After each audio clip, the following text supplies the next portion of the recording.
Hi, welcome to this video. I assume that if you clicked on this video, you are one of 3 people. Either you have watched the movie and want to see if the book of Ballad of Songbirds and Snakes compares well to the movie or not, or maybe you are about to watch the movie and you want to know what's in the book first, or maybe you've already read the book, maybe you already watched the movie and you just liked it so much that you want to relive it, which, like, you're not alone there. I loved this book so much, I might even like it better than all the Hunger Games books, which is saying a lot because I loved those books, so that's crazy. But I liked it so much that I was okay with making a several hour long probably video about the plot of this book, recapping it for you guys in case you don't want to read it. So if you want to know the contents of this book but you don't want to read a 500-page long thing, then you came to the right place. So we're gonna get started. So part 1 is called The Mentor, and it opens up on our main character Coriolanus Snow, who is in his penthouse apartment and making himself cabbage soup. Why, you might ask, is he making cabbage soup while he's in this super high-class penthouse apartment? Well, I'll tell you, his family totally went bankrupt over the rebellion. Coriolanus Snow was a little kid during the war, and the war really shaped a lot of things in the world as it is now. And one of the things that it did was it completely derailed the Snow family. Both of Corio's parents died, so now the only family he has left is his grandmam and Tigress, his cousin. They call her grandmam because that's just, she's too regal for any other ordinary little grandma name. So that's why I put Meryl Streep up there, because queen. But anyway, he is making this cabbage soup and he is kind of panicking because it's the day of the reaping and he is now a mentor in the games, which means that he is going to have a lot of responsibilities and he needs to look impeccable. But the problem is that his family's broke, family's super poor, even though they live in this penthouse apartment, so he has no shirt to wear. He doesn't have a good outfit. And he's kind of panicking about that. He's kind of obsessing over it a little bit. Where we're at right now, he is in the apartment trying to make himself food, and Grandmam is in the other room belting out the Panem anthem at the top of her lungs like she does every day. And wondering where Tigress is at, because she is supposed to be getting him a shirt somehow. She is the only one that's able to work at the moment. They're living off of basically her wages and the funds that Grandmam gets from having a husband that died in the war. So that's the only living they're able to scrape out at the moment, and so Tigress is off. Her job is with some kind of clothing person, and so that's like her specialty, is like clothing. So Corio is getting really anxious about the shirt. He's obsessing over it. We get kind of a little glimpse into his character here, so I'll read you a quote. It says, the shirt. His mind could fixate on a problem like that, anything really, and not let go, as if controlling one element of his world would keep him from ruin. It was a bad habit that blinded him to other things that could harm him. A tendency toward obsession was hardwired into his brain, and would likely be his undoing if he couldn't learn to outsmart it. So, if you can guess, foreshadowing there. So the Grandmam is still belting out her tunes, and Coriolanus is thinking about how she is just so patriotic all the time, and she just won't stop talking about how, oh, when Coriolanus becomes president, like, he's gonna restore the glory that the Snow family once had, all that stuff. She keeps talking about that. So he's kind of grown up with that mindset of it is on his shoulders to restore the former family glory. And part of that is that he is going to be a mentor in the games. He goes into thinking about how there's this professor that's at his academy, and she just loves him so much, and so she just got him a place on the mentorship of the Hunger Games, and so he has that special opportunity, and thinking maybe that will get him a good reputation so that he can go to the university, and that would be his stepping stones to become president. And then Tigress comes back home. She says, Corio, look what I got! And she's all excited, and she gives him the shirt, and it's beautiful, it's perfect. It's like she was able to scramble together a bunch of supplies and make the shirt look impeccable, all bleached and nice, and has cool buttons. So that's good. And so he receives the shirt and he's just like, oh, Tigress, you're the best cousin ever. Snow lands on top, because that is their little family saying that got them through hard times. Snow lands on top. So then she launches into the story of how she got this shirt to look so good, and Coriolanus is a little bit worried about her because he's like, did you sleep? Did you eat? Like, and she's like, oh, it's fine, don't worry about it. So she's very much like self-sacrificing for the family, all that stuff. So he's able to get ready, look all spiffy, put on the rest of the outfit that he scrounged together, and then he looks in the mirror and he says, Coriolanus Snow, future president of Panem, I salute you. That's his little mantra that he has in the mirror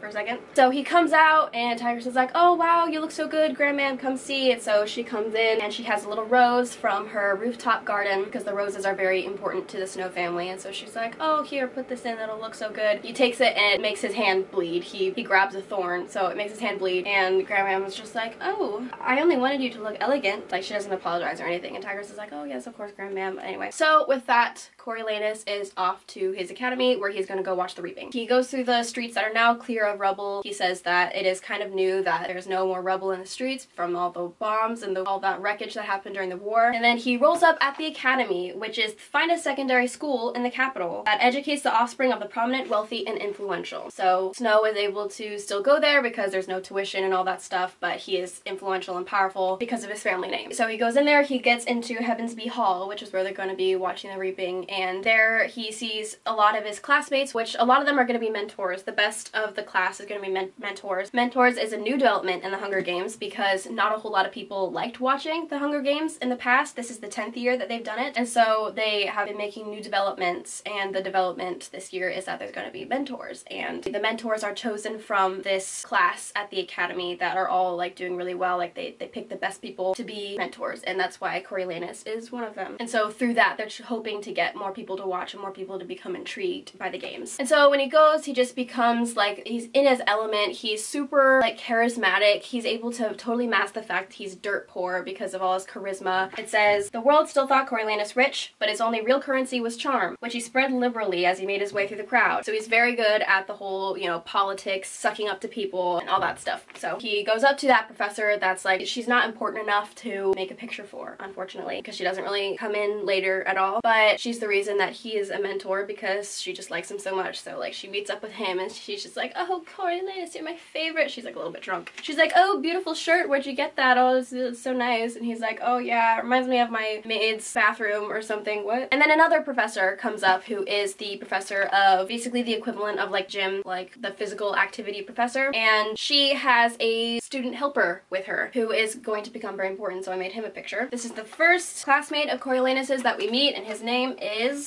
Sejanus Plinth. Yes, so he is with this professor and he's carrying one of her like awards. But as Sejanus is walking up, Coriolanus has this whole inner monologue about how much he kind of resents Sejanus because his family is actually from a district. His family is from District 2. They are not capital born. But the way that they're able to afford living in the capital is that during the war, his father made a fortune off of munitions, selling munitions for the capital and all that stuff. So he made a fortune of that, and since he supported the capital in the war, then he was able to come make a home in the capital for his son and get him the education, get him enrolled in the academy, all that stuff. All the high and mighty children of the capital kind of treat him not very well. Coriolanus just kind of ignores him, so he honestly is like nicer than everyone else in Sejanus's eyes, and so him and Coriolanus are kind of cool on the outside, but on the inside Coriolanus is pretty, kind of resents Sejanus because he's like, the district is. And he resents it that, especially that his dad made a fortune off of munitions, because actually the Snow family was all invested in munitions, but where they invested it was in District 13, which if you remember from the original Hunger Games books was blown off the face of the planet. So with District 13 exploding, their fortune exploded, and that's why they are no longer rich. So anyway, they have a little talk about the stuff that they're both wearing, and Sejanus is of course wearing something really nice, a nice suit, and Coriolanus is just like, ugh. And then in the conversation, Sejanus brings up that the capital is going to start taxing everyone who's living there, and it kind of makes Coriolanus panic a little bit because so far there have not been any taxes for living in the capital, only in the districts, and so he's kind of panicking like, oh my gosh, how are we going to live if they start to instate a tax? That'd be crazy. So that kind of gets him worried, but then the reaping kind of starts. So we are introduced to another very important person. We are introduced to Dean Casca Highbottom, who is actually the creator of the Hunger Games. So we are introduced to him, and right now he is drunk as crap, and he is always high off of morphling, which is the resident drug of the Hunger Games universe. So that's where he's at currently. Coriolanus has a little nickname for him, which is High as a Kite Bottom. So that's great. But he's just kind of slurring his words and talking about how he's going to announce where the mentors are all going to be assigned, which tributes they're all going to be assigned to. And so he starts at the top with District 1. He starts to name them, and all the kids are like, yeah, yeah, as if they're the ones that did the crazy feat and not like the fact that their family is rich and powerful. So Coriolanus is kind of upset about that. But then it keeps going. Sejanus gets assigned to the boy of District 2, so he's all high up. And then it keeps going, he keeps naming them, Coriolanus is like, when is he gonna name me? And he gets named at the very bottom. He's assigned to the girl of District 2. And that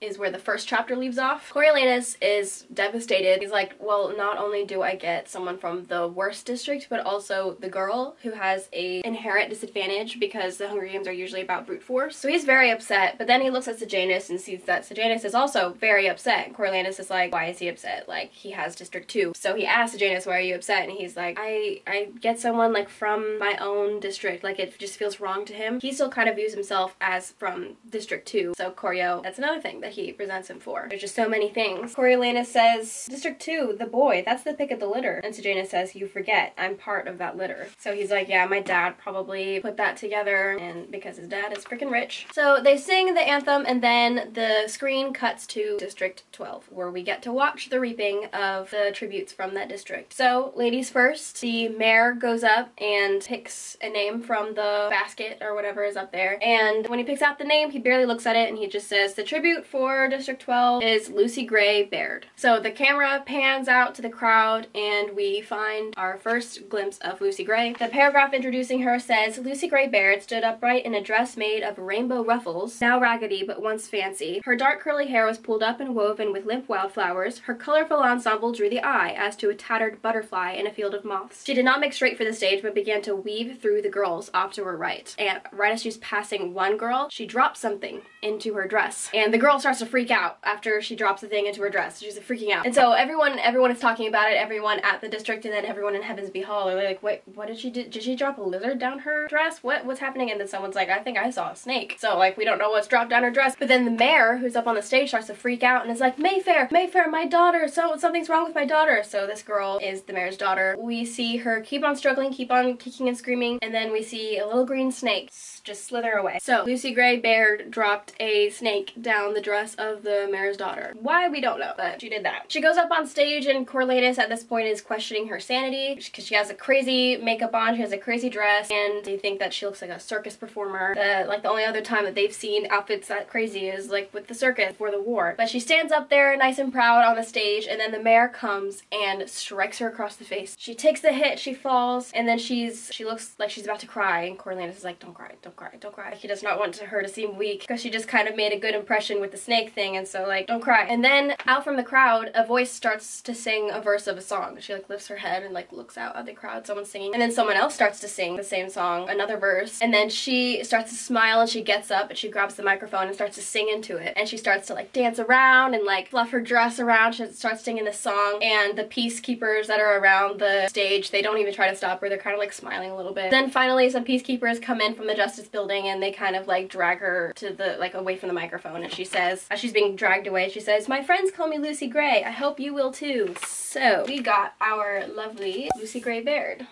Well, then the mayor comes back out after collecting himself because he's kind of dragged away by the peacekeepers after he hit Lucy Gray. So he comes back out and announces that the boy tribute of District 12's name is Jessup Diggs. And Jessup looks pretty strong, looks like a good, fine specimen for the games, according to Coriolanus' perspective. So then he just watches the remaining reapings, and he's pretty satisfied with the performance by Lucy Gray. So his hopes are a little bit higher. He thinks maybe she does have a chance, at least with the new edition of Mentors, and they also get an interview. Every tribute is going to be interviewed so that the Capitol kind of gets a chance to be a little bit more invested in them. So he has hopes now that she is able to make a good impression, and maybe people like seem likable, you know, maybe people will like her. He's beginning to get a little more hopeful. So they watch the rest of the reaping. Sejanus's tribute is a strong looking boy from District 2, and then the rest of them I will bring them up once they become important. But I have a list here of the tributes and the mentors, so I'm going to put them here, and then as they become relevant I'm going to refer to them, so let's keep that right there. But then it's time to eat, so they all go and eat their lunch after all the reaping happens, and that's another advantage of being at the academy is the free food, so that's good for Snow because he's poor. But then it kind of puts him into flashbacks of the war when they were all starving, and he was kind of traumatized by this one experience in particular where him and Tigress were on the street and a maid came stumbling out and fell fell dead right in front of them, probably from exhaustion or hunger or something. And then one of his neighbors, who used to be rich, came out and cut off the maid's leg and took it away to eat. And that like totally traumatized him, which is normal, I think. That's pretty traumatizing to see. But he just like remembers how they were just reduced to animals at that point and they were starving. One of the only things that kept them afloat was this one guy that he's gonna become important later, so I have a picture for him to put up later. But he was able to give them like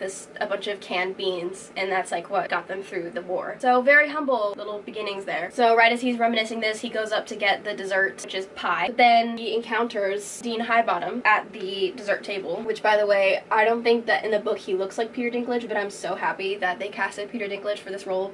Iconic. So he was about to go get a pie, then Dean Highbottom shoves a big old piece at him and is like, oh, take a big one, a growing boy like you should like get a big one. And he's like, oh, thank you, sir. I can always find room for pie. So they just have like a little exchange, and then the dean asks what are his plans after the games, and he's like, oh, I'm gonna graduate and go to the university and hopefully get the scholarship. The scholarship in this case is like the prize basically for doing a good job at mentoring. So he's like, I'm gonna go to the university and but then Dean Highbottom is like, okay, well, yeah, but what happens if you don't get the prize? And he's like, well, then I'll pay the tuition. And he's like, will you now?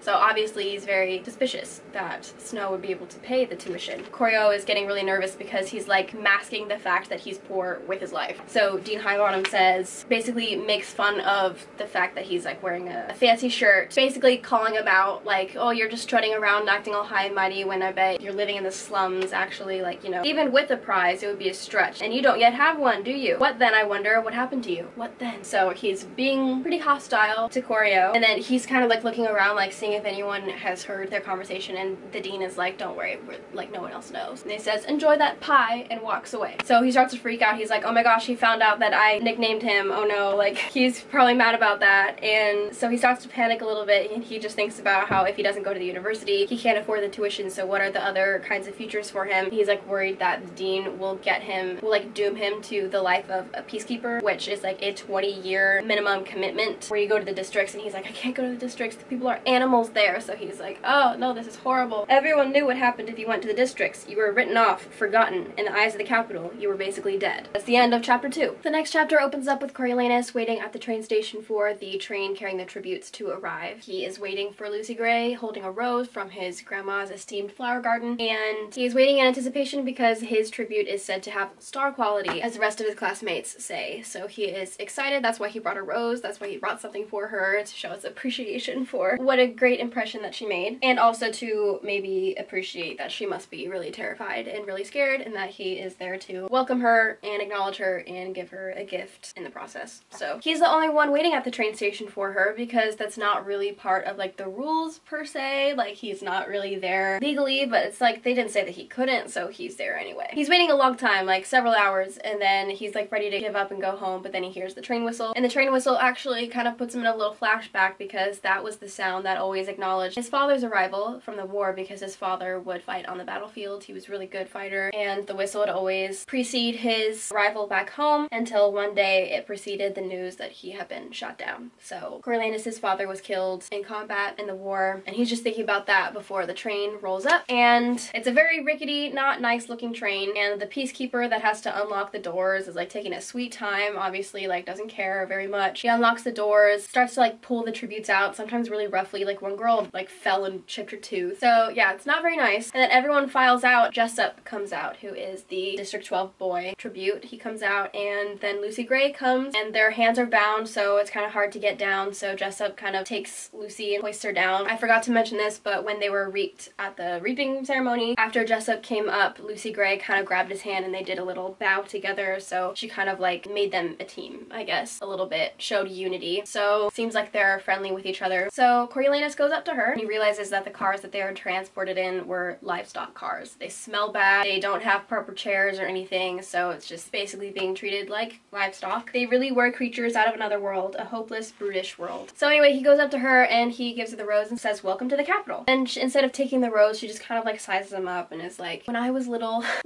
they used to bathe me in buttermilk and rose petals. She says it in a way that's like obviously like not true, but like you want to believe her the way that she said it. And then she takes a petal from his rose and tastes it and says, it tastes like bedtime. And so he kind of like gets the impression that he's watching a performance, like she's always performing on some level. So then she finally says, you look like you shouldn't be here. And he says, I probably shouldn't be here, but I wanted to meet you on my own terms and not the game maker's terms. And she says, ah, a rebel. And the way that she says it is like appreciative, and he's kind of confused by that because in his mind rebels are the ones that destroyed his home and all that. That's interesting. But then she says, what else does a mentor do? And he says, well, I'll try my best to take care of you. And then she just like looks around at the people that are being mistreated by the peacekeepers and it's just like, well, good luck. And then goes back to Jessup. Let's go ahead and put Jessup up there. So him and Lucy Gray are district partners. So she goes on over back to Jessup, and then Coriolanus is kind of like, well, okay. And so he goes to the peacekeeper who is transporting them, and he says, hi, I'm the mentor for Lucy Gray, and can I accompany her to her quarters? And he's just like, oh, is that why you've been here all day? Well, join the party, Mr. Snow. So all of the tributes are herded over to a truck, which is more like a cage on wheels, it says, than a truck. And so all of the tributes get put into this truck to be basically paraded around the city, and Snow is like hesitating to get in, but then he sees that Lucy Gray is watching him, and he's kind of like, oh, this is kind of like a test.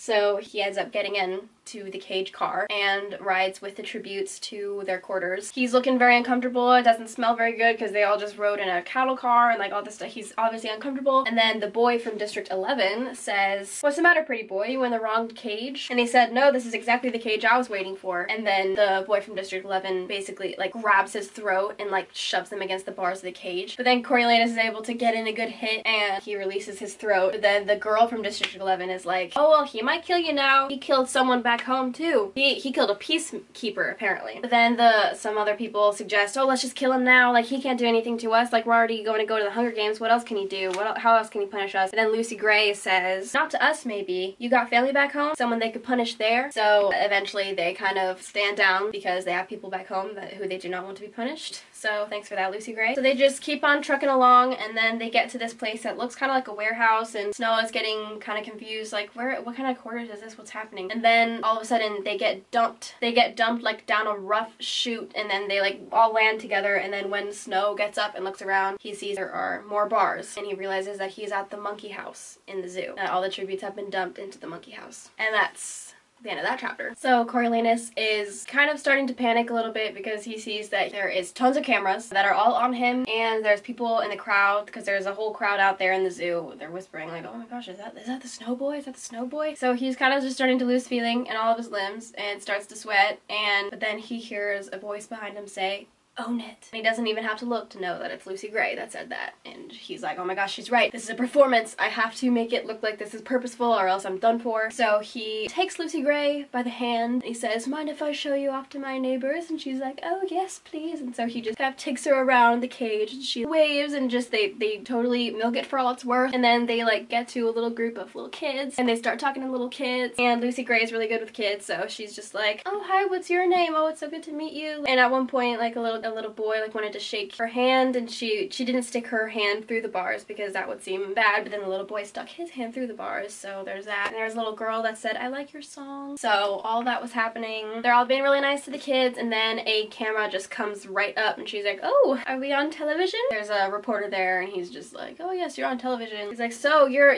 the tribute from District 12, and Lucy Gray's like, I am, but I'm not actually from District 12. She's like, oh, I'm from all over. She says, my people are Covey, musicians by trade. And so before the districts were formed, her and her people would just travel around and be musicians, and so she's not actually from District 12. That's just where her people happened to be when the districts were formed. She talks about how the colors are important to the Covey, that's why her dress is all rainbowy, and then she starts to talk about Snow. She's like, oh, have you met my mentor? This is Coriolanus Snow. And the reporter's like, oh wow, yeah, you surprised us. Did your teachers tell you to be here? And he's like, oh, they didn't tell me not to. But they did say to introduce Lucy Gray to the capital, so here I am. He just plays it off and is all charismatic about it. So him and Lucy Gray are kind of bantering with the cameras before some peacekeepers come up and tell him to come with them. And so he's like, oh, I'd be happy to oblige. He kisses Lucy Gray's hand and then leaves with the peacekeepers. The peacekeepers are just like, what are you playing at? And he's like, he wants to say like, oh, it was an accident, but he needs to own it. And he's just like, well, your cohorts unceremoniously dumped me in there with your tributes, so this is on you. But then the peacekeepers say they have orders to escort him back to the academy, and so he goes with them. him. They take him to the labs, which he's not a huge fan of the labs. And when there, he sees that Dean Highbottom is in there along with a new character who is the game maker. We got Dr. Volumnia Gall, the head game maker and kind of mental case, kind of mad scientist vibes. But she's there playing with this rabbit mutation that has the jaw strength of a pit bull, and it starts like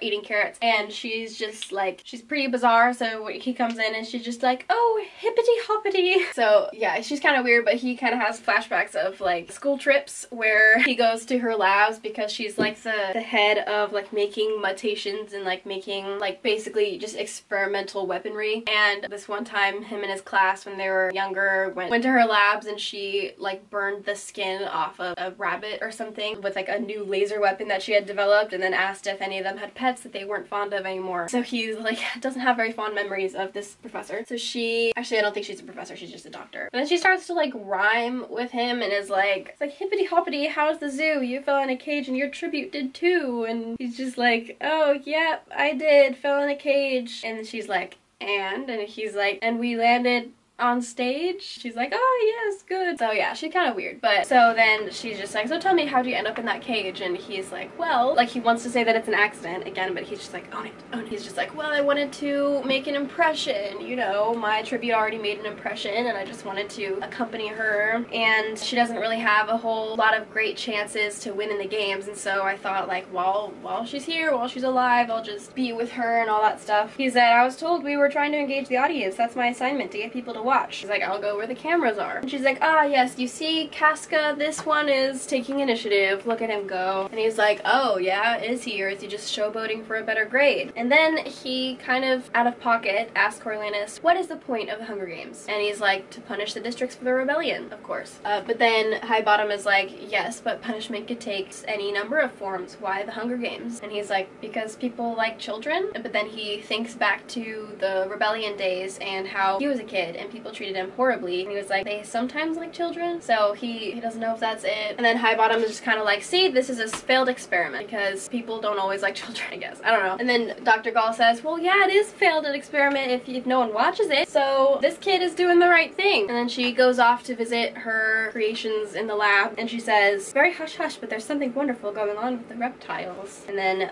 Coriolanus is left alone with the Dean Highbottom, and the Dean is like, so that was all planned? Was it your whole fiasco in the cage? He's like, because when I saw you on the cameras, it looked like you were about to run away. And he's like, well, it was more of a physical entrance than I had planned. And then Dean Highbottom hits him with the, yeah, well, you're gonna get a demerit because of this, and it's gonna go on your permanent record, and if you get 3 of these demerits, you will be expelled. So Coriolanus is pretty shocked that he's received this demerit because he is always the best student ever, never did anything wrong, all that stuff. So he's pretty shocked, and he decides he's going to go back to the zoo to visit Lucy Gray, maybe suggest that she sing another song for the cameras. So he goes, and as he's going into the zoo, he just thinks about how there used to be so many cool animals and so many like hybrids that the Capitol invented pretty much, but now there's only like a couple animals and mainly rats that have infested the zoo. So it's a great place for the tributes to be living.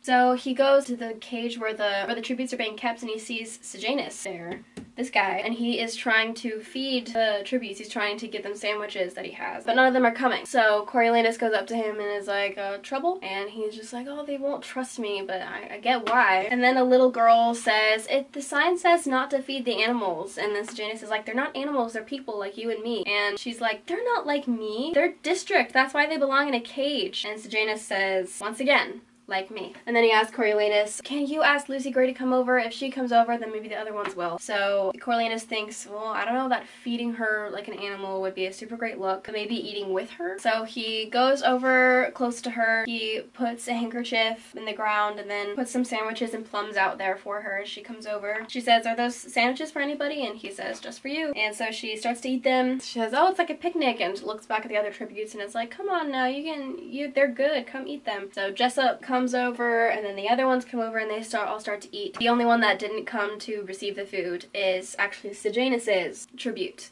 from District 2. Sejanus keeps calling to him saying, please Marcus, come on, you must be starving, come eat. But he won't, he refuses. So here is Marcus, Sejanus's tribute. So Marcus is pointedly ignoring Sejanus, and Coriolanus is like, what's going on over there? And Lucy Gray and him are like, oh, kind of personal. Then the reporter from earlier comes up and is like, so what's going on here? Are you also a mentor? He like asks Janus, and Coriolanus is like, oh yeah, he's my classmate. The reporter's like, oh, what's he doing? Doesn't the Capitol feed the tributes? And Lucy Gray's like, nope, last time I ate was the night before the reaping. So the Capitol's not feeding them. And then she tells the cameras, anyone who like has food to spare, come over and feed us. It probably won't be very entertaining if we go into the games all week from hunger. So just come on over and feed us if you feel like it. So then they keep eating and the sun is setting and it's getting a little bit later, and Coriolanus says, so I was thinking that you could maybe sing for the cameras a little bit more. And Lucy Gray's like, yeah, I might. Why do you want this? Like, do you get a better grade if I shine more? He's like, maybe. He's like, I don't really know because we never had mentors before, so this is kind of new ground for us. And he's like, but if people like you, maybe they'll feed you more, maybe they'll bring you more food. He says, we don't have much extra at home. And then he like realizes that he just admitted that he doesn't have a whole lot of food at home. And she's like, what do you mean? I thought everyone at the Capitol was super well fed. And he's like, no, especially not during the war. One time I ate half a jar of paste just to stop the pains in my stomach. She's like, oh, how did it taste? And they have like a little exchange about how they've both been starving at different points. And so they kind of bond over that. And then she says, well, it's not the first time I've sung for my supper, so I'll just give it a go. And the zoo's about to close, so he says he's about to take off. And then he gives her the handkerchief that they had just eaten the food on and says, like, you know, here you go. And she's like, oh, thank you. He says,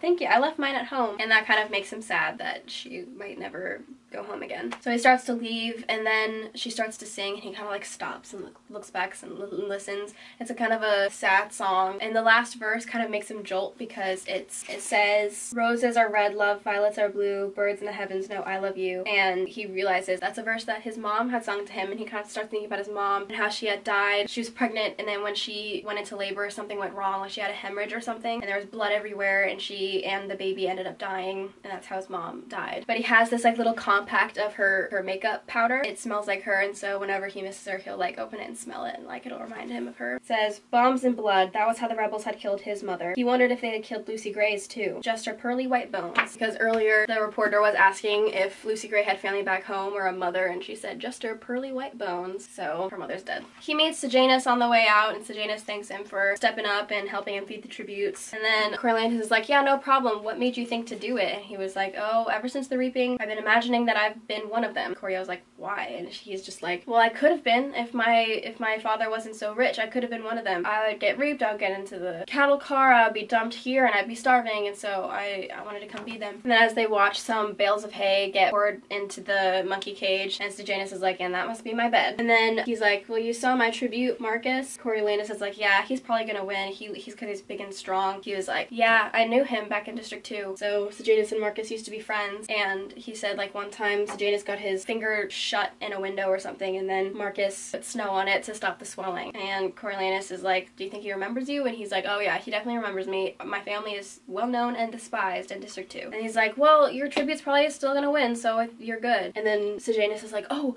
would you trade with me? Do you want Marcus? He's probably gonna win. And he's like, I'll take Lucy Gray, you'll take Marcus, like, I'll never forget the favor. And for a minute, Coriolanus is very tempted. He's like, oh wow, yeah, I would get all the glory of the victory if I took Marcus because he has such a good chance of winning, like all that stuff. So he's very tempted for a minute, but then he thinks like, oh, if I won with Marcus, it wouldn't require any brains, it wouldn't require any strategy. And he was like, well, is winning even the point, or is it to engage the audience? Because Lucy Gray is a million times more engaging than Marcus. He's like afraid of Marcus not paying him any attention, not wanting to perform for the cameras and stuff, but Lucy Gray is totally cool with that, so he's just like, no, I think I'll keep her. And Coriolanus is kind of glad that it's making Sejanus uncomfortable for once. He says, if having Marcus as a tribute made Sejanus squirm, then good. Let him squirm. Lucy Gray was one thing belonging to Coriolanus that he would never ever get. By the way, the lighting is gonna like be changing throughout the video as the sun sets, so don't mind that. Anyway, Sejanus is very disappointed after Coriolanus rejects him. Coriolanus is like, I doubt it's even allowed. I already got slapped with a demerit for visiting Lucy Gray too early, so maybe this will like get us in trouble or whatever. And Sejanus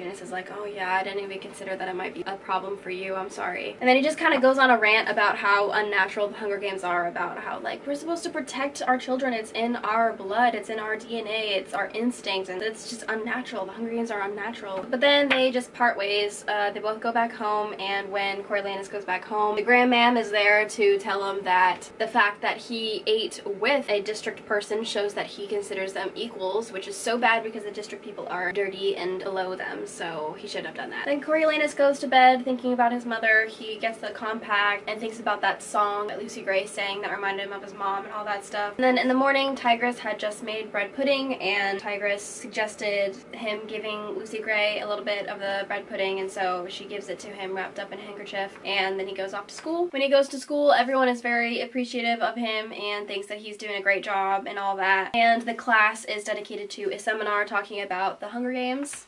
Okay, hopefully that lighting is a little bit better. So they start to discuss the Hunger Games in ways that they can get the audience more involved, to get them a little more invested. Like, they bring up that not a lot of them watch it because it's kind of sickening to watch, and Sejanus is like, yeah, because it's wrong, because he just takes every opportunity he can to bash the Hunger Games. And one of the classmates suggests, oh, how about we make it mandatory? How about we make it like law that you have to watch it? And so they were going around about how are we going to enforce that though? Like, that's kind of difficult unless we're going door to door. And so they kind of have a back and forth about that a little bit. There's a couple classmates that are kind of agreeing, like, yeah, we're all kind of basic people, like, not all of us love seeing children get slaughtered. And Coriolanus is like, well, we saw worse things during the war, like, there's a reason that this is happening, it's their punishment. Another person says, well, those were actual rebels, like, actual rebel scum, these are just kids, like, who wants to see them die? So there's a whole back and forth about it. And then there's one guy that says, like, oh, I would have more stake in a dogfight, like, if I bet on them. And then Coriolanus was like, are you suggesting that we bet? Maybe that would get people to be more invested in it. So they kind of throw around that idea a little bit. But after that discussion, there is a time set aside for all of the tributes to come over from the zoo to the academy to fill out kind of the questionnaire to prepare for their interview. And so all the tributes get gathered around with their mentors. All the mentors have their questionnaire that they need to fill out. Coriolanus finds Lucy Gray. When Coriolanus starts to talk to Lucy Gray, he notices that she's kind of like lowering her sparkly personality around him, which kind of makes him feel nice, like maybe she's trusting him more. They kind of exchange pleasantries, and then he gives her the bread pudding, and when she sees it, she starts to tear up, and he's like, oh no, you don't like it? And she's like, no, it's my favorite actually. And she starts to eat it, and she's like, oh, that tastes just like my mom. And so she gets all emotional about that. And when he sees her crying, there's like a need inside of him to like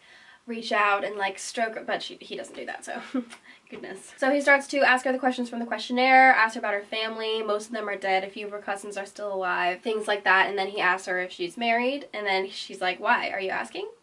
And then she says, because I think this could work. And Coriolanus like starts to blush at her teasing and is like, oh, I'm pretty sure you could do better. And she's like, I haven't yet. She says, I bet you have sweethearts lined up around the block. But then he just starts asking questions about who raised her, and apparently there's an old man that took in the 6 Covey children for a fee, so he kind of raised them for money. But then they made a living singing and dancing. That was how they made their money when they got older. So that's what Lucy Gray grew up doing. But then they notice that Sejanus and Marcus are kind of having trouble because Marcus won't say anything. He's like very much ignoring Sejanus. There's several tributes that are, some that are sobbing uncontrollably, some that are refusing to talk, some that are only talking a little bit. So Lucy Gray and Coriolanus are like the only tribute mentor group that's like actually communicating with each other. Their time was running out, so Coriolanus suggests, how about for the interview you do a little song? Maybe that would be cool. And she says, I'm not sure there's a point to it. I mean, when I sang that song at the reaping, that didn't have anything to do with you all here. I didn't plan it. It's just part of a long, sad tale that nobody but me gives a hoot about. So she kind of doesn't really see the point in keeping up the pretense of like trying and like trying to get on people's good side, because she's just gonna go into the games anyway and probably die. And then he says that he really liked the song that she sang the other day at the zoo because it reminded him of his mom, and then that gets him talking about his parents and how they both died, and she's like, oh, we're both orphans. So they kind of commiserate on that as well. They're doing a lot of commiserating. Then finally Coriolanus gets her to agree to sing a few bars on stage, so that's the plan for the interview. When it was time to leave, she gave him back his handkerchief, and then they left to go off to the lab to see Dr. Bolumnia Gall. On the way, the other mentors were complaining about how some of their tributes wouldn't say anything, wouldn't communicate with them, or anything like that. There's one girl in particular that I have a picture for,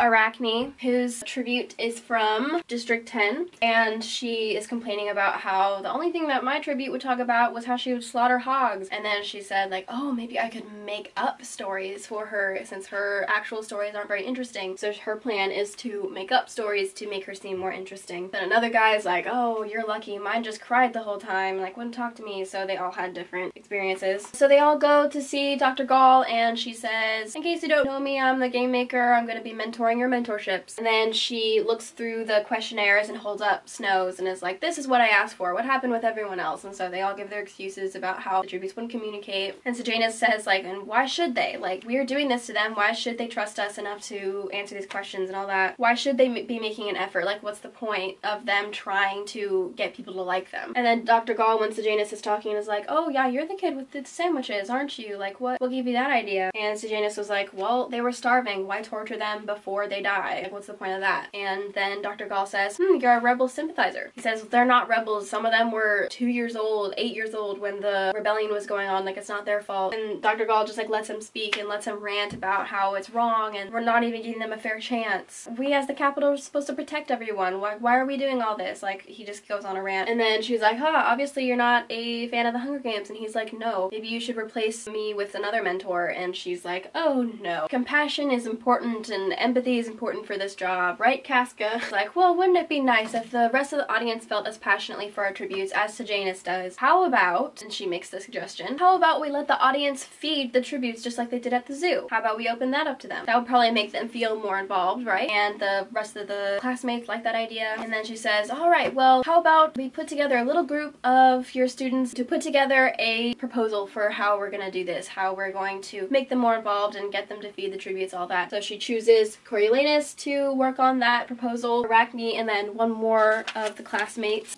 named Clemencia. And so the three of them are designated to work on the assignment. So the students go from there to the zoo, a lot of them at least, and Coriolanus is feeling kind of optimistic on the way there. When he gets to the zoo, he kind of goes to the corner that he usually goes to and he finds a couple of his classmates who are twins, Apollo and Diana Ring, who are the mentors for the tributes from District 6, but they kind of have a little back and forth with him, like, oh, sorry you guys stuck with the proposal, like, that's unfortunate, and then they just scamper off and giggle, I guess. But then he goes up to Lucy Gray and asks her if she got any food, and she's like, oh, I got a few things. There's a lot of people around that have food and are too scared to approach, but maybe if you're here, then they'll have a little more courage. The man that gave the Snows beans during the war was there. He showed up and gave Lucy Gray some beans. And then as the feeding continues, there's the tributes start to do like little performance things. Like there's one tribute that does a back handspring, there's one tribute that juggles walnuts, and then they get more food if they perform. So there's like more tributes that are trying to, you know, perform so they can get food. And Lucy Gray says, we're a regular circus trope, we are. And Coriolanus is like, well, you're the best out of all of them. And he says, you were right about Marcus and Sejanus, by the way. They used to be classmates together in District 2. And she's like, well, that's complicated. At least we don't have to deal with that past. He said, oh yeah, this is complicated enough. And he kind of meant it as a joke, but it kind of came out like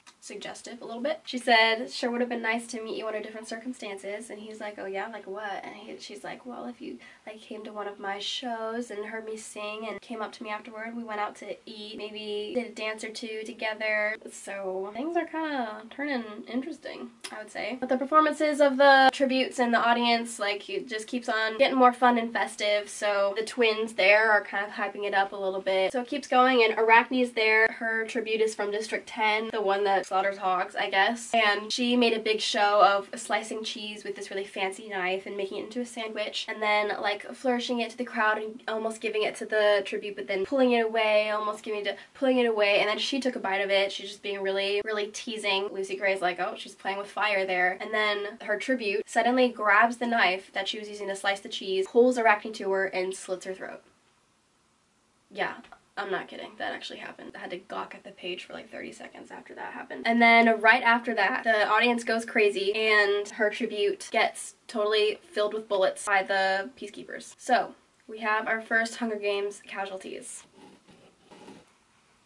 So yeah, the audience goes crazy and Coriolanus doesn't really know what to do. He just goes and like tries to help, but she's like bleeding out, so he can't really do a whole lot. He tries to like staunch the wound, but she totally bleeds out pretty quickly. He kind of gets pretty negative flashbacks when he hears the peacemakers shooting up the tribute. When he like hears the shrieks of the people, it kind of gives him bad flashbacks from the rebellion. So he tries not to panic, trying to keep it together for the camera. He looks over and sees Sejanus reaching through the bars and sprinkling something over the tribute's body, but he doesn't get a good look before the tribute is taken away. The peacemakers kind of herd them all towards the exit, and he goes and washes off. He's with a couple of his other classmates classmates, and they're all like in shock, and he's just thinking about how he never really loved Arachne, but they grew up together. They played on the playground together. She went to his mom's funeral. Like, he's just thinking about that stuff, and it's just crazy that she's dead. And it wasn't until he walked Clemencia home that he remembered, oh, we have an assignment. Clemencia is like, oh no, I can't do that.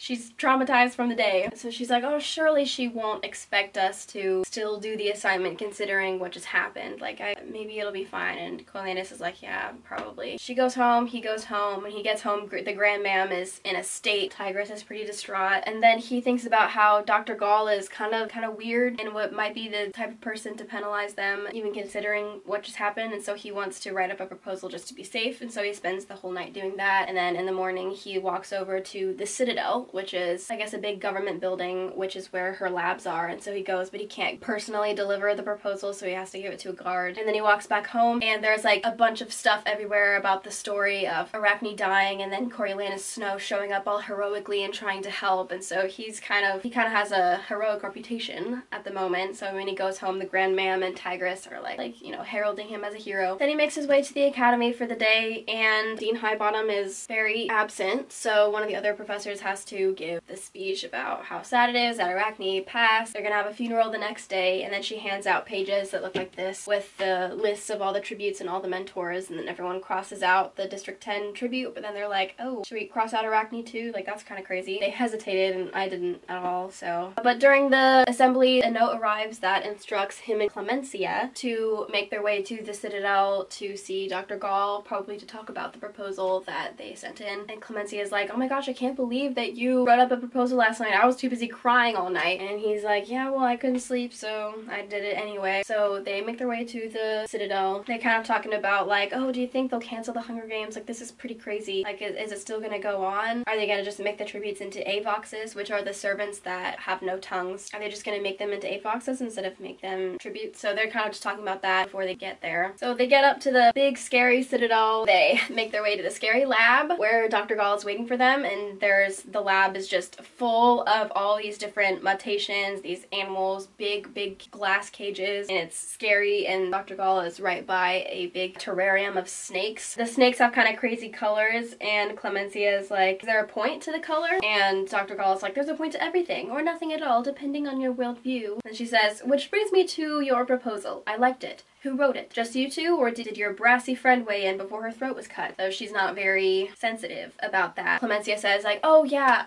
so we wrote it up at the library together, and I printed it out, and then I gave it to Coriolanus, and he brought it here to be delivered to you. So yeah, that's what happened. And she's like, oh, is that how that happened? Okay. And they're like, yep. And then she's like, okay, well, did you guys bring a copy with you? And they're like, well, no, we don't have our book bags with us. And she's like, oh, well, I have a copy, but my assistant lined this snake cage with it. And they look in and they see like the proposal pages are like lining the glass terrarium. And she says, suppose you two retrieve it. And so Coriolanus goes and carefully reaches his hand in and grabs a page of the proposal and lifts it out, and the snakes don't react very much. They seem pretty calm. So he's like, okay. He assures Clemencia, like, they hardly reacted to me. I think you're fine. And then she starts to reach her hand in, and then the doctor says like, they can't see too well, they hear even less, but they smell you and taste you with their tongue. And she says, if you're familiar, if they have pleasant associations with your scent, a warm tank, for instance, they'll ignore you. A new scent, something foreign, that would be a threat. You'd be on your own, girl. As soon as Coriolanus understands what's happening, and then Clemencia understands what's happening, she jerks her hand out, but not before a gazillion snakes bite her.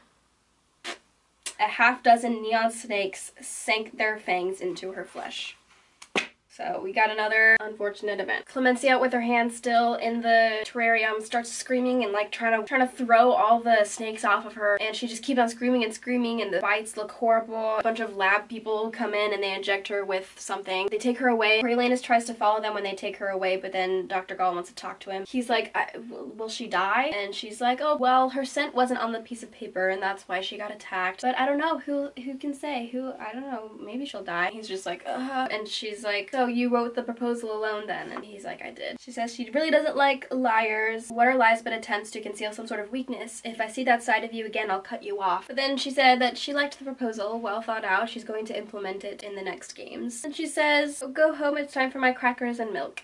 And then he just like kind of takes off and kind of gets lost in the lab in his hurriedness to get out, and gets in this kind of bizarre, creepy place in the lab where there's cages full of people, of Avoxes, who are the people that, you know, got their tongues cut out, and they have like animal parts on them, like they're lab experiments where they get parts of animals like grafted onto them, and they're all like screaming at him to like help, and it's like it feels like a nightmare. And there's birds above them called jabberjays that can like mimic people's voices, and so they're just like mimicking their screams, and just like, oh, it's a very creepy scene. But then he eventually finds a way to escape, and he gets out and he just kind of starts having an existential crisis about like, oh my gosh, it's like the Hunger Games except we're not district kids. The Capitol is supposed to protect us, but they're playing with our lives like they're nothing. He feels like he's in the Hunger Games. He feels like he's being used just like a tribute. If the people who are supposed to protect you played so fast and loose with your life, then how did you survive? So he goes to the hospital to try to check on Clemencia, but when he goes in, he just hears her screaming and screaming and doesn't really know what's happening. Like, oh my gosh, is she gonna survive? Is this gonna kill her? And then her parents come running in and they go to visit her, and he's just like, oh my gosh, what are the parents gonna think? He doesn't really know where to go. He knows that he can't tell like Tigress or Grandmam or anyone, and so he ends up going to the zoo just kind of automatically to visit Lucy Gray. And since the attack with Arachne, the security has been a little bit tighter, and so he had to go in with the company of a peacekeeper. As he's going in, the peacekeeper's like, oh, this place has gone to crap, like it used to be so much better, and now like look at it. And there's like rats everywhere, and there's like little bits of rat poison, and he's like, he remembers the rat poison from the war and gives him bad memories. They get to the cage with the tributes in it, and they've all been shackled. They're not allowed to like roam freely yet anymore. He's instructed not to go too close, but he goes up to the cage, and he sees that Jessup has the handkerchief that he gave Lucy Gray. Jessup is holding it to his neck, and when he sees Snow walk up, then he like gets Lucy Gray because she's sleeping. So she wakes up and goes to him, and he sees that like she has a bruise on her arm and she doesn't look good. She vomited up all the food that she managed to eat from all the people bringing her food, so that's not good. And then he's like, I didn't mean to wake you, and she's like, oh, it's fine. Jessup and I were just taking turns sleeping because the rats here like to eat people. And he was like, what are you, they're trying to eat you? And she's like, yeah, Jessup got bit like a couple nights ago, and they keep crawling up my legs and stuff. They're taking turns sleeping. And then he just kind of breaks down and is like, I'm so sorry, Lucy Gray. I'm so sorry for all the games. You must hate me. You must hate me. I'm like supporting this. She's like, the Hunger Games weren't your fault. They weren't your idea. And he was like, but I'm supporting it. I'm like participating in it. He's like, I should be just like Sejanus and at least try to quit. And she's like, no, don't leave me. I can't do this without you. And then when the guard's not looking, he goes up to the cage and gets her crackers. So she eats some, and then she's like, thanks, I'm gonna save the rest for Jessup because we're allies. And she's like, allies? That's never happened before. And then he tells her the news about how people are now going to be able to send food into the arena so that she'll have a better chance, and it gives her more motivation to perform well and like sing for the interview and stuff so that people will like her and send her food. But then the peacekeeper says it's time to go, and so he's trying to leave, but then she's just like, thank you for the crackers, and he's like, oh, it's nothing. And she's like, well, to you maybe, but it's meant so much that you've like shown up like I mattered every day. And he's like, you do matter. And she's like, well, there's a lot of evidence to the contrary. He says, you matter to me. And then the peacekeeper keeps being like, time to go, and he's just like, you matter to me, Lucy Gray. The peacekeeper keeps on saying like, I'm gonna report you, whatever. And then she's like, hey, I want you to know I don't really believe you're here for grades or glory. You're a rare bird, Coriolanus. And then he leaves. Aww. He goes home and he's thinking about it, and then on the way home he kind of runs into this girl named Persephone Price. She is mentoring the boy from District 4, but her dad is the one that he saw off the leg of that maid during the war, and so he's just saying like at the sight of her just disgusts him, just makes him think about like being hungry and starving and thinking about Lucy Gray starving in the cage and all that, and he's just realizing if he doesn't get her food before the games, then she'll die even before she gets into the arena. When he got home after going to the zoo, he took a nap because the Grandmam made him, and when he got up he was still so distraught that the Grandmam and Tigress could tell, and they were like, what's wrong? And so he told them the story, what happened with Clemencia, and they're just like, that is so demented, that is so strange, that is so evil, like that's crazy. They also mentioned that his professor had been calling him a lot. When he finally picked up, then she said that she wanted him to sing the anthem at Arachne's funeral because he's one of the only people that know all the words because his grandma sings it every day. So the Grandmam helps him learn how to sing it well because he doesn't sing. Actually, he just knows all the words, and so she was kind of training him how to sing. And then the day of, he got up and got dressed all fancy like for a funeral. And the funeral was such a big production for weird reasons. They painted Arachne's death as like an extension of the rebellion war. She was just another innocent that was lost because of the district's rebellion and how awful they are, how animalistic they are. So he sang the anthem, and the president himself gave a whole speech about how her death was as valiant as any on the battlefield, her loss more profound as we claim to be at peace. Today we honor her sacrifice with a reminder that while evil exists, it does not prevail. And there's like a whole march of peacekeepers, and then behind the peacekeepers is a huge crane and then a flatbed truck. On the crane, they're dangling the body of the tribute that killed Arachne, her dead body. They're dangling it up there on the crane, and then the flatbed truck has all the remaining tributes shackled to the ground. He could see Lucy Gray trying to uphold some semblance of her dignity there on the flatbed truck, and his heart hurt. And then Dr. Gall gave a speech, and she promises that the Hunger Games will go forward with more energy and commitment than ever before as we add your name to the long list, the innocent who died defending a righteous and just land. And Coriolanus is like, yeah, she died for such a righteous cause while she was taunting her tribute with food. It says several people took the pained look on Coriolanus' face as sorrow at Arachne's death, when ironically he felt like killing her all over again. And then he kind of has an interaction with the dean. The dean says, my condolences on the loss of your friend, and he's like, oh yeah, and it's your student too. It was a beautiful service. And he was like, did you think so? I found it excessive and in poor taste. So Dean Highbottom did not appreciate the funeral. And then they have a meal together, and then Sejanus is not very hungry. He leaves out a lot of food. He doesn't eat. Coriolanus is like, you know, they'll report you if you don't eat all that food. And he's like, I know, I'm not hungry at all. It's announced during the meal that as a way to make the Hunger Games the most public as it's ever been, that's kind of their solution that they have come up with to fix the problem of Arachne dying and all that stuff. The Hunger Games were still on. They're supposed to be the most visible they've ever been, and for that to happen, that very afternoon they were going to take the tributes on a tour around the arena and broadcast it. So that's very interesting. Sejanus is still like, I can't eat, and so Coriolanus is like, oh here, give me that food, and he like puts it in a napkin and ties it up for Lucy Gray. And Sejanus says, thanks, you're quite the rebel. And he's like, I'm bad news, alright. From there they go to the arena to meet up with the tributes for the tour, and it talks about how the arena, there's no maintenance, no cleanup every year, hardly anyone steps in except for the tributes. The only thing that washes the blood away is the wind and the rain. The arena used to be, you know, a place for other performances, but now it's pretty much just a place for the Hunger Games to take place in. I think it's open air. From the descriptions it sounds like, you know, the sun is beating down and stuff, so I think it's like a coliseum type deal, but it's huge, it's massive. The mentors are instructed to take their places by their tributes, so he meets up with Lucy Gray, and then right next to them is Jessup with his mentor, who I will put up here.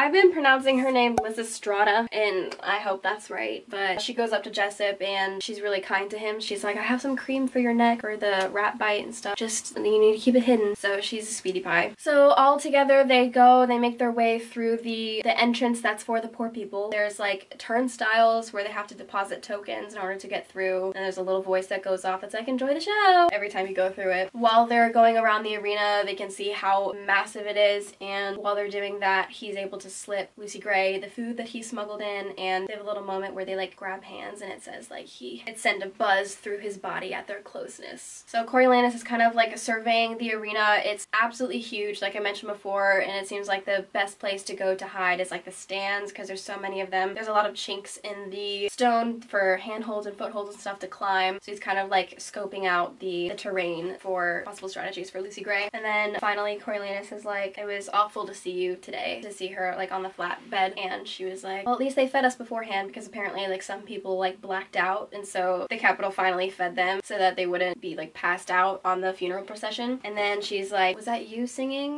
during the funeral? And he was like, yeah. And she was like, I like your voice, my daddy would say it had real authority. And then he's like, oh thanks, that means a lot coming from you. And she said, I wouldn't broadcast that, most people here think I'm lower than a snake's belly. And then he kind of like laughs at her idioms and stuff, and he's like, you say things funny, because at the zoo she said something about him being cake in the cream or something like that, and she's like, oh, what do you mean? You don't say that? Oh, that's normal. That's just a thing that my people do. So they're having a little banter, and then suddenly, quote, the world exploded.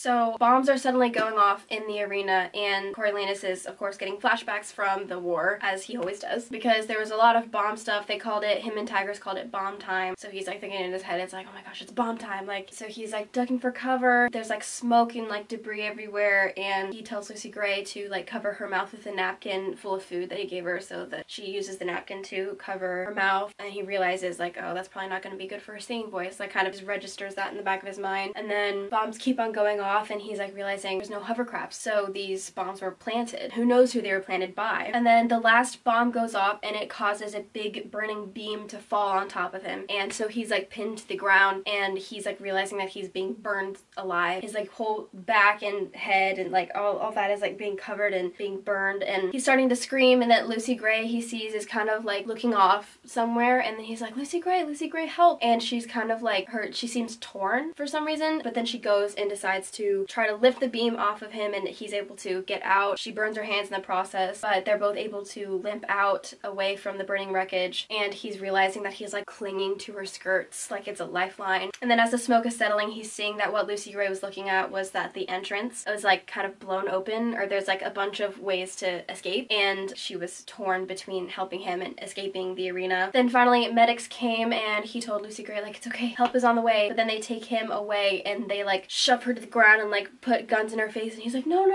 So they're not helping her, but he's shipped off to the hospital, and he's being treated, and he's like really drugged and like going in and out for a couple days probably. And then he finally wakes up, and Tigris and Grandmam are there, and he tells Tigris, you missed bomb time. And the Grandmam says something actually kind of nice about Lucy Gray, because she decided to help Coriolanus instead of run, and so she's like, oh, well, that shows character. But then Tigris fills him in on what happened while he was asleep, and a whole lot happened. The holes that were blown open in the arena made it so that both the tributes from District 1 and District 2 escaped. But before that, the tributes from District 6, both of them got blown up in the blasts. Along with them, their mentors were also blown up, who are the twins, actually, Apollo and Diana. So these four were lost in the blast. And then 3 mentors were hospitalized, Coriolanus, and then a couple other people, and then one of them lost both of their legs. His name's Gaius Breen. He was mentoring a boy from District 9. And Coriolanus asked about Lysistrata, and then the Grandmam says, oh, she's fine. She's going around claiming that the big ugly boy from District 12 threw himself over her during the blast, so she's fine. So Jessup protected Lysistrata in the blast, and that's why she's fine. And he's asking about Lucy Gray, and they're saying, no, the tributes that have been talked about are the ones that are dead, and she's not on that list, so I think she's fine. Both the tributes from District 1 and 2 escaped, like I said. Both the kids from District 1 were shot down immediately. A girl from District 2 was escaping by a river and hopped over a wall just to fall to her death. And then Marcus, this Marcus, escaped and has not been found yet, so he is loose in the capital. And the Grandmam is concerned that this story is going to bolster the districts in some way, and she says, I just like picking out little tidbits of foreshadowing for the Hunger Games series, and one of them is that Grandmam says, it's just the kind of story that catches fire. Tigris is saying, oh, no one watches the Hunger Games feed in the districts anyway, so they wouldn't have seen that, but she was like, well, this is the kind of story that catches fire, so. While Coriolanus is recovering in the hospital, so many people just tell him to just sleep, just rest. So he's busy doing that when one night he's awakened by what he thinks is a nurse, but then when he looks, he sees it's Clemencia, and she is weird looking. The venom left her golden brown skin peeling and the whites of her eyes yellow as egg yolks. And then there's a weird twitching affecting her entire body, and her eyes are twitching and her tongue is darting out of her mouth. And she says, I shouldn't be here, don't tell them I came. What are you saying? Do they think I'm dead? Do my parents think I'm dead? Why haven't they come visit me? And he's just like really groggy, and he's just like, your parents? What are you talking about? They haven't come visit you? I thought I saw them. And she's like, no one has seen me. I have to see them. I have to get out of here. She says, I'm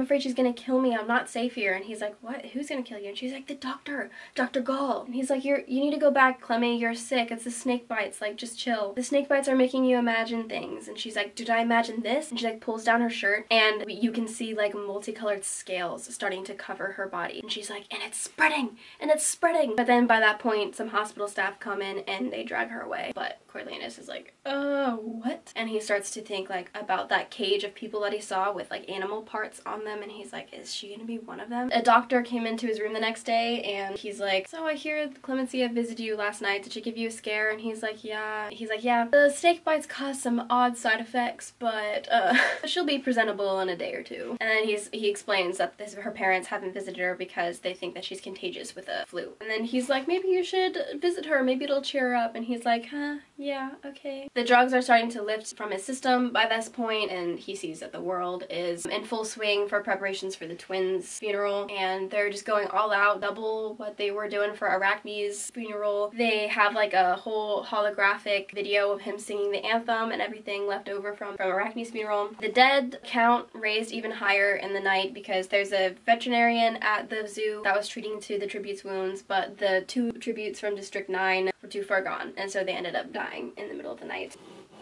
So we're down quite a lot of tributes already before the games have even started. So their bodies, along with the bodies from the tributes of District 6, so their bodies along with the bodies of the tributes from District 6 are being paraded through the streets, along with the bodies of the people from up here that died. And the tributes that attempted to escape were dragged behind them, so that's not cool. Coriolanus, while he's watching the twins' silver coffins go by, thinks about, it says all he could think about was a silly game that they played on the playground when they were little called Ring Around the Rings, because their last name is Ring, and they would play around them, I guess. Keeps going in and out of consciousness, and the Capitol TV keeps on talking about the bombing, and they keep airing the coverage of the film that they got that day, and he's like wondering if they had footage of her rescuing him, or worse, footage of him clinging to her skirts afterward, because that would be pretty embarrassing. He was able to go back home, so he's like sleeping at home and resting, recuperating at home, and he keeps waking up and like having these moments of like, I hope they didn't catch, like he doesn't like to be vulnerable for the camera, so he doesn't want footage of that to be out there. But then later, the next day, I believe, he goes back to the academy, and they have another day where the tributes and the mentors meet up to prepare for the interview that happens soon, maybe tomorrow, maybe the next day, I don't know. But they have one more time to talk about the interview, and so he meets up with Lucy Gray, and he sees all of the empty seats, which is crazy and disconcerting to him. There's one mentor who was mentoring the boy from District 1, and since he died, she doesn't have anyone anymore, and so she's complaining a lot and wants to take over mentoring the boy from District 11 who Clemencia was mentoring. His name's Reaper. I'm gonna put him up here. So Reaper is the boy from District 11 that was trying to strangle Coriolanus in the cage truck at the very beginning. So he's intense and very strong and very big and very intimidating. So this girl wants to mentor him because he has a very high chance of winning.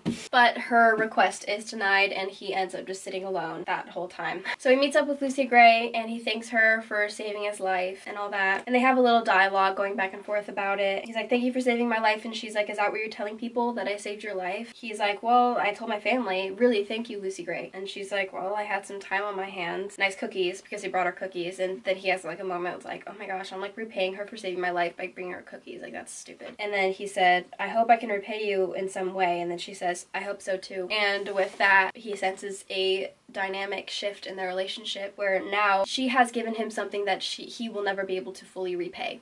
She's saved his life, and he kind of feels like at a disadvantage where now he like owes her, and he has no idea what he has that would be worth like her saving his life. So he's like, I don't know how. And she says, well, you can start by thinking that I can actually win. And that is the end of part 1. Part 2 is called The Prize. It is so dark. It's not late at all, and it's so dark out. Winter is so weird. All right, it's the next day. Let's get through a little bit more of this book, shall we? So the part opens up right after Lucy Gray said, you should start by thinking I can actually win, and he's just contemplating her words a little bit, thinking, oh yeah, I should be helping her strategize. He should have been trying to preserve her life to help her become the victor, no matter the odds. So he's realizing that he should have treated her just a little bit differently before, like she can actually win. And so for the rest of the time that they have together, they're kind of strategizing on ways that she could probably get away with winning the Hunger Games, which consists of a lot of hiding and biding her time. And at one point he asked her if she thinks she has it in her to kill a person for self-defense, and she was like, well, maybe for self-defense. I mean, all the Hunger Games is self-defense, so she thinks she has it in her. And the best strategy they've discovered is probably her hiding and then him getting her food, which would require for them to make a really good impression at the interview. And so they're talking about how to do that, and she's like, did you get me a guitar? Because earlier she asked if he could find her a guitar so she can play a nice song. He's like, no, but I'll work on that today. So that is their strategy. They're gonna have her hide and keep her well fed so that she stays alive for longer, and then hopefully she'll be able to strike out when the time comes. Then from there, they're led back to where Dr. Gall is, I think in a classroom. They're led back to the lab where Dr. Gall is waiting for them. She has a little exchange when they come in where she asks Janus if he knows where his tribute is. He's just like, how should I know? He's either dead or about to be when you catch him and drag him through the streets in chains, because Marcus has not been found yet, but he's also not really posing a threat because he's just stayed hidden. He hasn't gone out and hurt anyone, which the Capitol people were kind of concerned about. And Dr. Gall was like, well, that's our right. And he goes on this whole rant about how it's no one's right. You're born with these basic human rights, and we're not even giving the districts them. Like, no one has the right to have those taken away from them. We don't have the right to take them. And then he tries to leave, but the door is locked, and he's like, oh, you're locking us in? It's like our own little monkey house. She tells him to sit back down, and he says, no, just hard and fast, no. But then she like threatens to tell his father, I guess, and he eventually sits down with coaxing. Coriolanus tells him there's an empty seat next to me, so he invites him over to sit with him. And then Dr. Gall says, your emotions are running high, I understand, but you must learn to harness and contain them. Wars are won with heads, not hearts. And one of the classmates says, I thought the war was already over. And Dr. Gall's like, well, you're mistaken. And Lysistrata says, if the war is over, then technically the killing should be over, shouldn't it? Another person saying, I'm beginning to think the war will never be over. And that brings Dr. Gall to say, oh, well, that's an idea. Like, what would we do if the war was to last forever? How would we go about that? How would we strategize staying on top? And no one says anything, and then she eventually calls out Corio and is like, what would you want to do? And he said, I'd want to control it. If the war is impossible to end, then we have to control it indefinitely, just as we do now, with the peacekeepers occupying the districts with strict laws and with reminders of who's in charge, like the Hunger Games. In any scenario, it's preferable to have the upper hand, to be the victor rather than the defeated. And Sejanus is like, well, that's not very moral. And then another classmate's like, well, I'd rather be the victor than the defeated. Lysistrata's like, I don't know that I'd want to be either. And then Corio is like, well, we don't really have a choice. We have to be one or the other. And then Dr. Gall is like, oh, did you hear that? High Bottom. And there's something about the exchange that makes Corio think that High Bottom is just as much a rabbit as the rest of them are. So that's interesting. And then Dr. Gall gives them an assignment to write an essay about all the wonderful things that they loved about war. And they're all like, huh? What? All the things we loved about war? That won't take very long. Coriolanus is just thinking about the kind of sadistic person that Dr. Gall is, and he's like, maybe she does actually love war. Maybe she does actually love violence. So then they leave from there. He has a little interaction with Sejanus, where Sejanus is like, you need to stop rescuing me. And he's like, I can't seem to stop. And he's thinking about how one day Sejanus is going to owe him, so that's an advantage. Then he spends the rest of the day trying to find a guitar for Lucy. He gets the idea to go to Pluribus Bell. I will put up his picture now because he's been mentioned several times. I'll just keep him right here. So Pluribus Bell helped keep them fed during the war, and he used to own a nightclub, but that kind of didn't work out, but he hopes to reopen it at some point. So Coriolanus thought maybe he has instruments left over from those days, and so he went to ask him for a guitar, and he said yes, he does have a guitar. Since he's an older family friend, then Pluribus is one of the only people that Coriolanus can talk about his money problems with, because he is well aware that he is not rich anymore. I also am aware that this is kind of a young picture, but I was kind of picturing him like this the whole time, so the actual Pluribus Bell is actually older.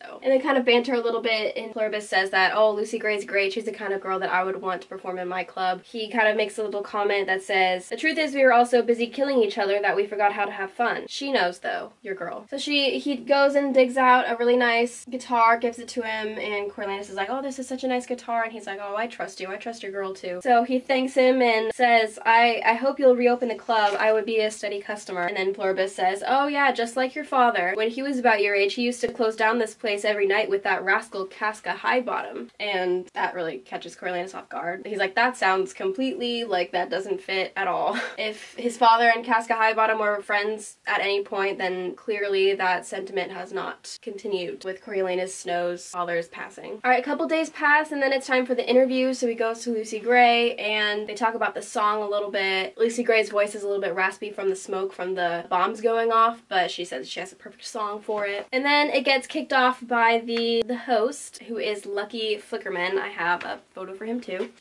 We have Lucky Flickerman, who is the Capital TV weatherman, and it's kind of obvious that he is only accustomed to doing weather stuff because he says kind of awkward things sometimes. And he also introduces the fact that they're going to be gambling this year, and then the interviews start, and it usually consists of the tribute trying to do something impressive or talk about how they're so good at slaughtering hogs, so they're a great bet for anyone to bet on for the games. Jessup even lifts Lysistrata in her chair to show how strong he is, and Lucy Gray and Choreo go last because he thought it would make a big splash that way. So right before they're about to get on, Coriolanus is saying, I think your odds get better by the minute, and then she says, well, you know what they say, the show's not over until the Mockingjay sings. And he's like, Mockingjay? Your sayings are so weird. And she's like, no, Mockingjay is a real bird. He's like, okay. And it sings in your show? And she says, no, not my show, sweetheart, yours. The Capitol's anyway. So that's an interesting exchange. And she goes on stage to the interview, and she's, you know, being her performance self and saying, oh, I'm gonna sing a ballad, which is a song with a story in it, and this one is about me, so you can call it the Lucy Gray Ballad. And she starts to sing a kind of slow, sad song that seems kind of like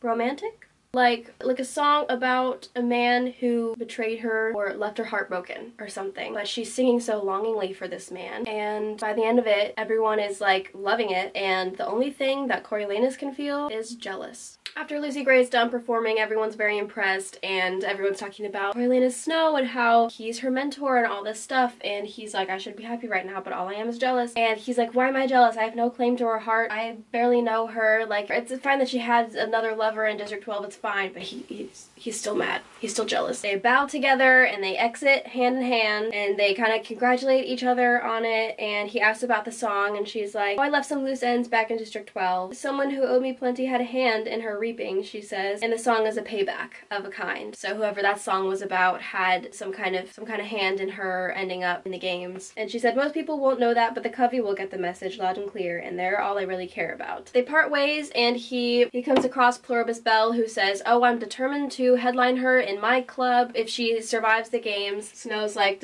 won't she just be sent back to her district? And Pluribus is like, oh, I have people that I can ask. And then he goes over to Sejanus, who has his mom there. He introduces her to him, and he's just like, oh, being very charming, you know, even on the inside. He's just like, and he thanks her for the casserole or whatever she gave him, and he's like, oh, I'll make sure to return the favor at any point, and she's just like, like just starts crying, and he's just like, okay. And then he meets up with Tigress, and they start to have a little conversation, and it's kind of obvious to Tigress that Coriolanus didn't like the song, and she's like, why didn't you like it? And he's like, oh, of course I liked it, but I'm more open-minded than most. And what do you think she was suggesting happened? And Tigress is like, well, it sounds like she got brokenhearted, someone betrayed her. But then there was a line in the song that said that she lived off of her charms, and so he mentions that and is like, doesn't that sound suspicious to you? And she's like, well, that could mean any number of things. She performs for people. I could have been talking about that. And she's like, well, we all do things that we're not proud of when we're trying to survive. And Coriolanus is like, well, you never did. And she's like, did I? She's like, maybe you didn't know how bad it really was. And he was like, what do you mean? Of course I knew. And she said, then be kind and try not to look down on people who have to choose between death and disgrace. And that kind of hits a chord with him, and he wonders what kind of things she was forced to do during the war when they were in hard times, and is kind of feeling guilty about it because he knows that whatever she had to do was in protection of him. So they're walking home together as they're having this conversation, and then when they get to their apartment building, they see that the elevator, which used to be broken, is now up and running again, and they're happy about that until Coriolanus realizes that's probably because they're spiffing up the building for potential new renters because they are introducing the tax, so they're trying to make the living quarters nicer. When they get to their apartment, the Grandmam is saying nice things about Lucy Gray's performance, and he's like, wow, if she can win over Grandmam, then she's won over the whole Capitol. So he settles down to write the essay that Dr. Gall assigned about all the joys of war, all the things that they loved about war. And so he's trying his best to think of something, and he can't really think of much. And then Tigress comes in and helps him think of some ideas, like he liked the parades. And then they recall a time when they got a turkey, a really nice turkey, when Coriolanus's father was killed. Some government people came over and gave them turkey, I guess, as thanks or reparations of some kind for the death. Made a whole holiday out of that. And so for that, he says relief from deprivation was a plus about war. He made himself a garden during that time, so he said resourcefulness this. And then at the end, he added a paragraph about his deep relief on winning the war and how it was reinstated the security that could only come with power. The ability to control things. Yes, that was what he loved best of all. So we're seeing again just evidence of the thing that Coriolanus loves most. Probably control. The next day, he goes back to the academy and he hears a little bit about the results of the interview, how people are really favoring Jessup and this other really strong guy named Tanner, who's from District 10. He's the one that was talking about slaughtering hogs. But then that Lucy Gray has triple the amount of gifts that they have, because if you bet on a tribute, then that translates into getting them food. So the most people have put their money into Lucy Gray, which is crazy. And they have a little exchange about how it's kind of crazy that people are betting on her. Dr. Gall makes a comment, sending bread to a slip of a girl with a broken heart even though they don't believe she can win. What's the lesson there? And then one of the classmates says, well, I've seen people back mutts in dogfights that can barely stand. People love a long run. And then Dr. Gall has them all read their essays to the whole class, and it seems like a lot of people wrote about how the war was uniting and it felt like they were all fighting for something more important than them. And Coriolanus is thinking about how he mentioned pretty different things in his essay and how other people were admiring the courage of the soldiers, and he was saying that courage in battle was often necessary because of someone else's poor planning, and what he desired had little to do with nobility and everything to do with being in control. And then it gets to Sejanus, and Dr. Gall says, what did you write about? And he said, the only thing I liked about the war was the fact that I was still at home. If it had any value beyond that, I would say that it was an opportunity to right some wrongs. Dr. Gall says, and did it? And he says, not at all. Things in the districts are worse than ever. And people freak out about that. They're mad at him for saying that. But then Sejanus asks the doctor, may I ask, what do you like most about the war? And she said, I loved how it proved me right. And she doesn't really elaborate on that. They have lunch, and then afterwards they're taken over to the Capitol News building where they get to see where the Hunger Games are being broadcasted, the work going on behind the scenes. And then they meet Lucky Flickerman, and he makes a comment about how Coriolanus and Lucy have the earliest slot because they wanted to make sure to get them in early before Lucy Gray dies, basically. And Lucky just says like an offhand comment about that, and it kind of like strikes Coriolanus how like no one thinks she's gonna win. Which hurts because he's become very fond of this Lucy Gray. There's a whole paragraph about how fond he has become of her. And then from that he starts wanting to be able to give her something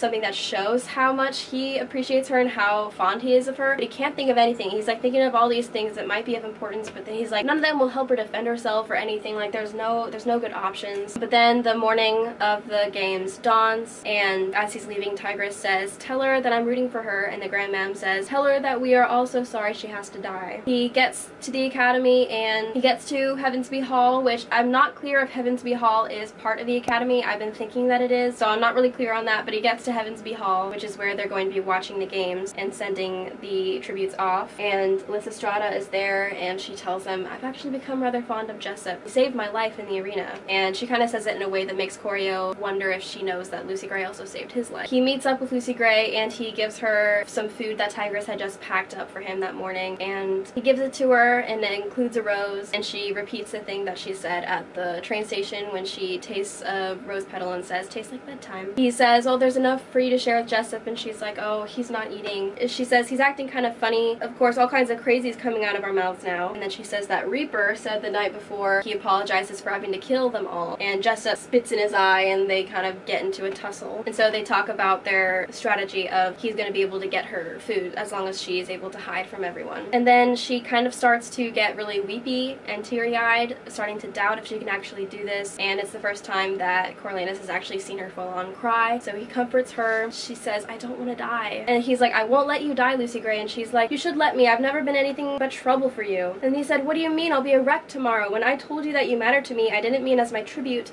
I meant as you. You, Lucy Gray Baird, as a person, as my friend, as my... And he kind of cuts himself off because he doesn't know what word he's looking for there. But then he explains to her that he felt jealous after the ballad because he wanted her to sing about him that way and like feel about him that way. He's kind of comforting her, and that leads to him giving her a gift that he finally decided that he's going to give to her, which is the compact that his mother left when she died. The really beautiful compact, and she opened it and she could tell that there was supposed to be powder in there. And he's explaining to her, this is my most precious possession. This is the only thing left for my mother, but I wanted to give it to you so that you can and think of me. Anytime you want to think of me, just grab the compact and think of me. And she's like, oh, I can't take it. And he's like, no, I want you to take it. And she mentions that it looks like there should be powder in there. And he's like, yes, but... And he kind of looks around, makes sure no one is listening. And he says, I thought you might want to use your own. And we're about to find out what that means. All right, let's continue. Coriolanus keeps urging her to take it, and she understands what he means by the whole powder thing. She deduces that he means that she can bring some rat poison into the arena with her and use that as her powder and a weapon to defend herself. And then he tells her, go on, take me with you, take it, as he's giving her the compact. And they're suddenly embracing. She says, you're all I'm going to think about in the arena. He says, not that guy back in 12. She's like, oh no, he made sure he killed anything I felt for him. The only boy my heart has a sweet spot for now is you. And then she kisses him,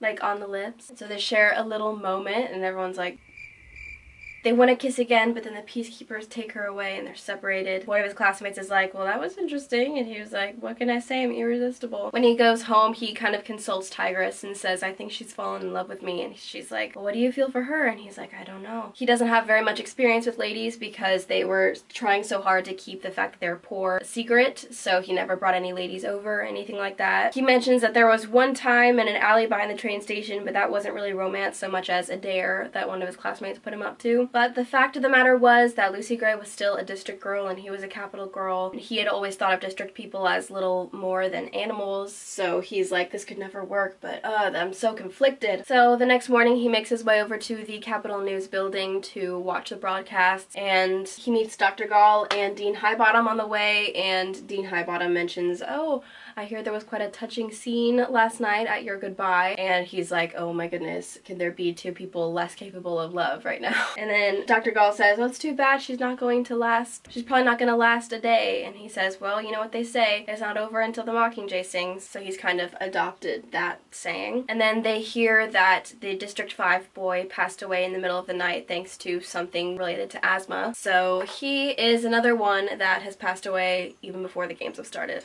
So Coriolanus is kind of glad that Lucy Gray is not going to have that many opponents to get rid of in the arena. So then it's time for some mentor interviews, and the only ones being interviewed are the 7 that actually managed to get their tributes into the pre-game interview. So Coriolanus is one of them, and he is the one that has the first spot because Lucky said, like, oh, before your girl dies, you know. And so Coriolanus is talking about Lucy Gray, and he's really trying to emphasize how she is really not district at all because she was a traveling musician and performer, and so she's really not the same as the other district people. So he's really trying to emphasize, like, oh, doesn't she fit so well here in the capital, so she's not that district. And then Liz Estrada goes next, and she kind of shoots him an annoyed look because she's trying to sell that Jessup is district partners with Lucy Gray. She's trying to like tie him to her. So after the interview, she's kind of like mad at Coriolanus, like, come on, give me, you need to, we're trying to be allies here, you need to give me something. Then after all the mentor interviews, he interviews Dean Highbottom, and he has some very interesting things to say, and especially how before there was such a divide between the districts and the capital, but now that the districts are being mentored by capital kids, that divide has been kind of bridged in a way, and they've developed a new appreciation and respect for them. He says, it's essential, as they say, for you to know your enemy, so what better way to get to know each other than to join forces in the Hunger Games? The capital won the war only after a long hard fight, and recently our arena was bombed. To imagine that on either side we lack intelligence, strength, or courage would be a mistake. And Lucky says, well, surely you're not comparing our children to theirs. We're clearly a superior breed. And he says, one look tells you ours have had more food, nicer clothing, better dental care. Assuming anything more, a physical, mental, or especially a moral superiority would be a mistake. And then they have a couple more goofy exchanges for the television, and it's kind of clear that Dean Highbottom is like, wow, yes, Flickerman, you're the best. He's just not having it. And then after the broadcast, they're kind of catching up on gossip, and it gives Coriolanus a chance to think about what he had just said, and he's kind of regretting really emphasizing how Lucy Gray is capital and not district, because Dean Highbottom just kind of made it seem like district and capital were equal in a way. Then on the way to where they're going to be sitting, Dean Highbottom says something curious to Coriolanus, which is like, your friend Sejanus, you should probably find him a seat close to the door. So that's interesting. On the way there, they realize that everyone that is here to watch the Hunger Games are excited, whereas in previous years it had been really solemn, but this year they have kind of a investment point, or they have tributes to root for, and so everyone's more excited. All the mentors are given things called communicuffs that they put on their wrists that are able to send food to their tributes, so all of the money that is bet on their tribute will come to their cuff and they'll be able to send food that way. Coriolanus tells Lysistrata, if Lucy Gray and Jessup are together, I'll give them both food, and she says, yes, I'll do the same, good idea. So they get seats together to watch the Hunger Games so they can communicate, and they kind of have a little bit of a conversation together of, I hope this doesn't last long, but Dr. Gall makes it seem like this war is gonna last forever and the Hunger Games are gonna last forever. And she's like, I don't like being used like this, it's almost like we're tributes and not mentors. And Coriolanus realizes she kind of has a point. If the cause wasn't honorable, how could it be an honor to participate in it? He felt confused, then manipulated, then undefended, as if he were more a tribute than a mentor. Before the broadcast starts, Lucky Flickerman does some kind of entertaining, dumb thing for the cameras, and they're all watching and they're just like, this guy's an idiot. And then they notice that Clemencia comes into the room. At first her chair was empty, but then she comes in and Lysistrata's like, man, that must have been some flu because she really seems sick. Her snakiness has kind of calmed down. She's wearing a shirt that's covering the scales, and her eyes that were really yellow before kind of calmed down. And when she sits down, she kind of has some bitter comments for Coriolanus, like, well, thanks for visiting me. And he's like, I tried, but I was also kind of injured. And Lysistrata's like, yeah, I tried calling, but they said you couldn't pick up because you were too sick, and like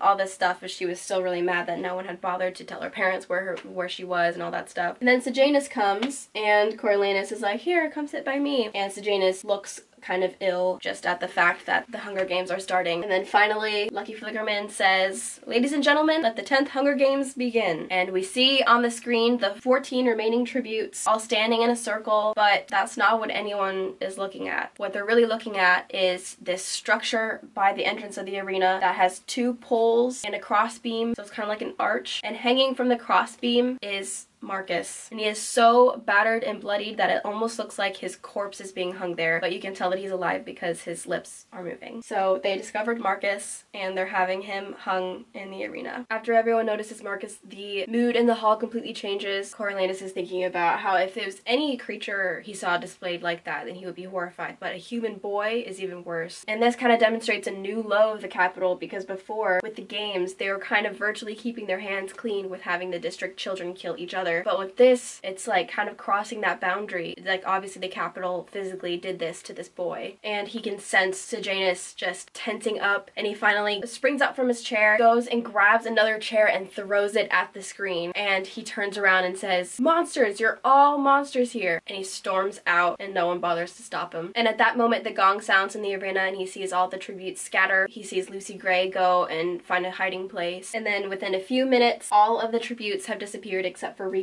He remains out towards the center, but then after roaming around and searching for a bit, he goes and hides himself. And so now all they have to look at is Marcus dangling from that beam. Lysistrata is like, should you go after Sejanus, Corio? And he's like, no. He doesn't like that everyone thinks that he's like buddies with him just because he's the only one that doesn't treat him like trash. He says he doesn't like how he's now seen as the confidant of the loose cannon from the districts. After a half hour has passed, the camera pans to the barricade that was built up because the bombs kind of blew holes in the arena, so there were barricades built up, and the camera is showing them. You see a girl coming out from hiding amongst the rubble, and one of the classmates named Pup, he's not that important so I didn't make a picture for him, but Pup says, that's Lamina, because he's her mentor. So I didn't get a picture for Pup, but I got one for Lamina.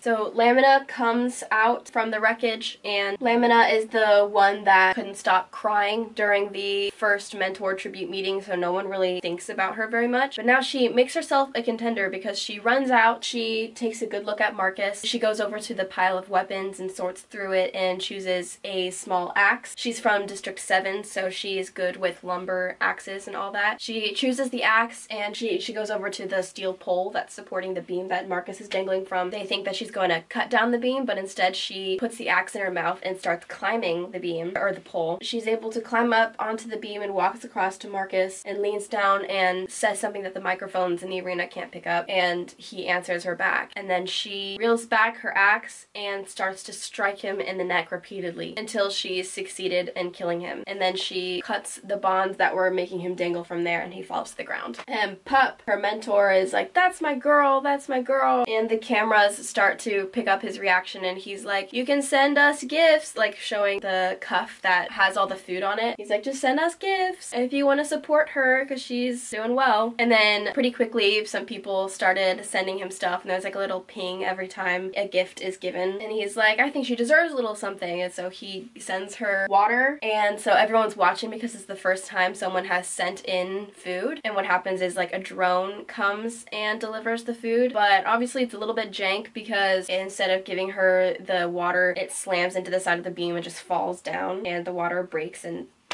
it just soaks into the ground. And Pup is like, well, that's not fair, someone paid for that. And then a few minutes later, a replacement drone came in and actually delivered her successfully the water. So now we can remove Marcus from this, sadly. And so Lamina just makes herself at home up there on the beam. That becomes kind of her strategy, staying up off of the ground, and she's able to tie herself to the beam so she won't fall off, and starts to doze. And with that, that's kind of the only thing that happens at the beginning of the game, which is a little bit different because usually there's some kind of bloodbath at the beginning, but since so many of the really competitive tributes died before the games even started, then the beginning was kind of slow. The rest of the tributes kind of consist of weaker people. So Lucky is doing his best to try and make it as entertaining as possible, which is hard because he's an idiot, and also because he's the first host of the games, and so he's trying to kind of create the role himself. There isn't really a precedent for it. But one of the things they did was invite Lamina's mentor up to have a little interview, and he's just saying really great things about her that are probably all made up. They also stream outside of the arena. There's like a bunch of concession stands set up of people all gather to watch the games, and they make a festivity out of it. At one point we see a couple of dogs dressed up as Lucy Gray, and Jessup and Coriolanus is like,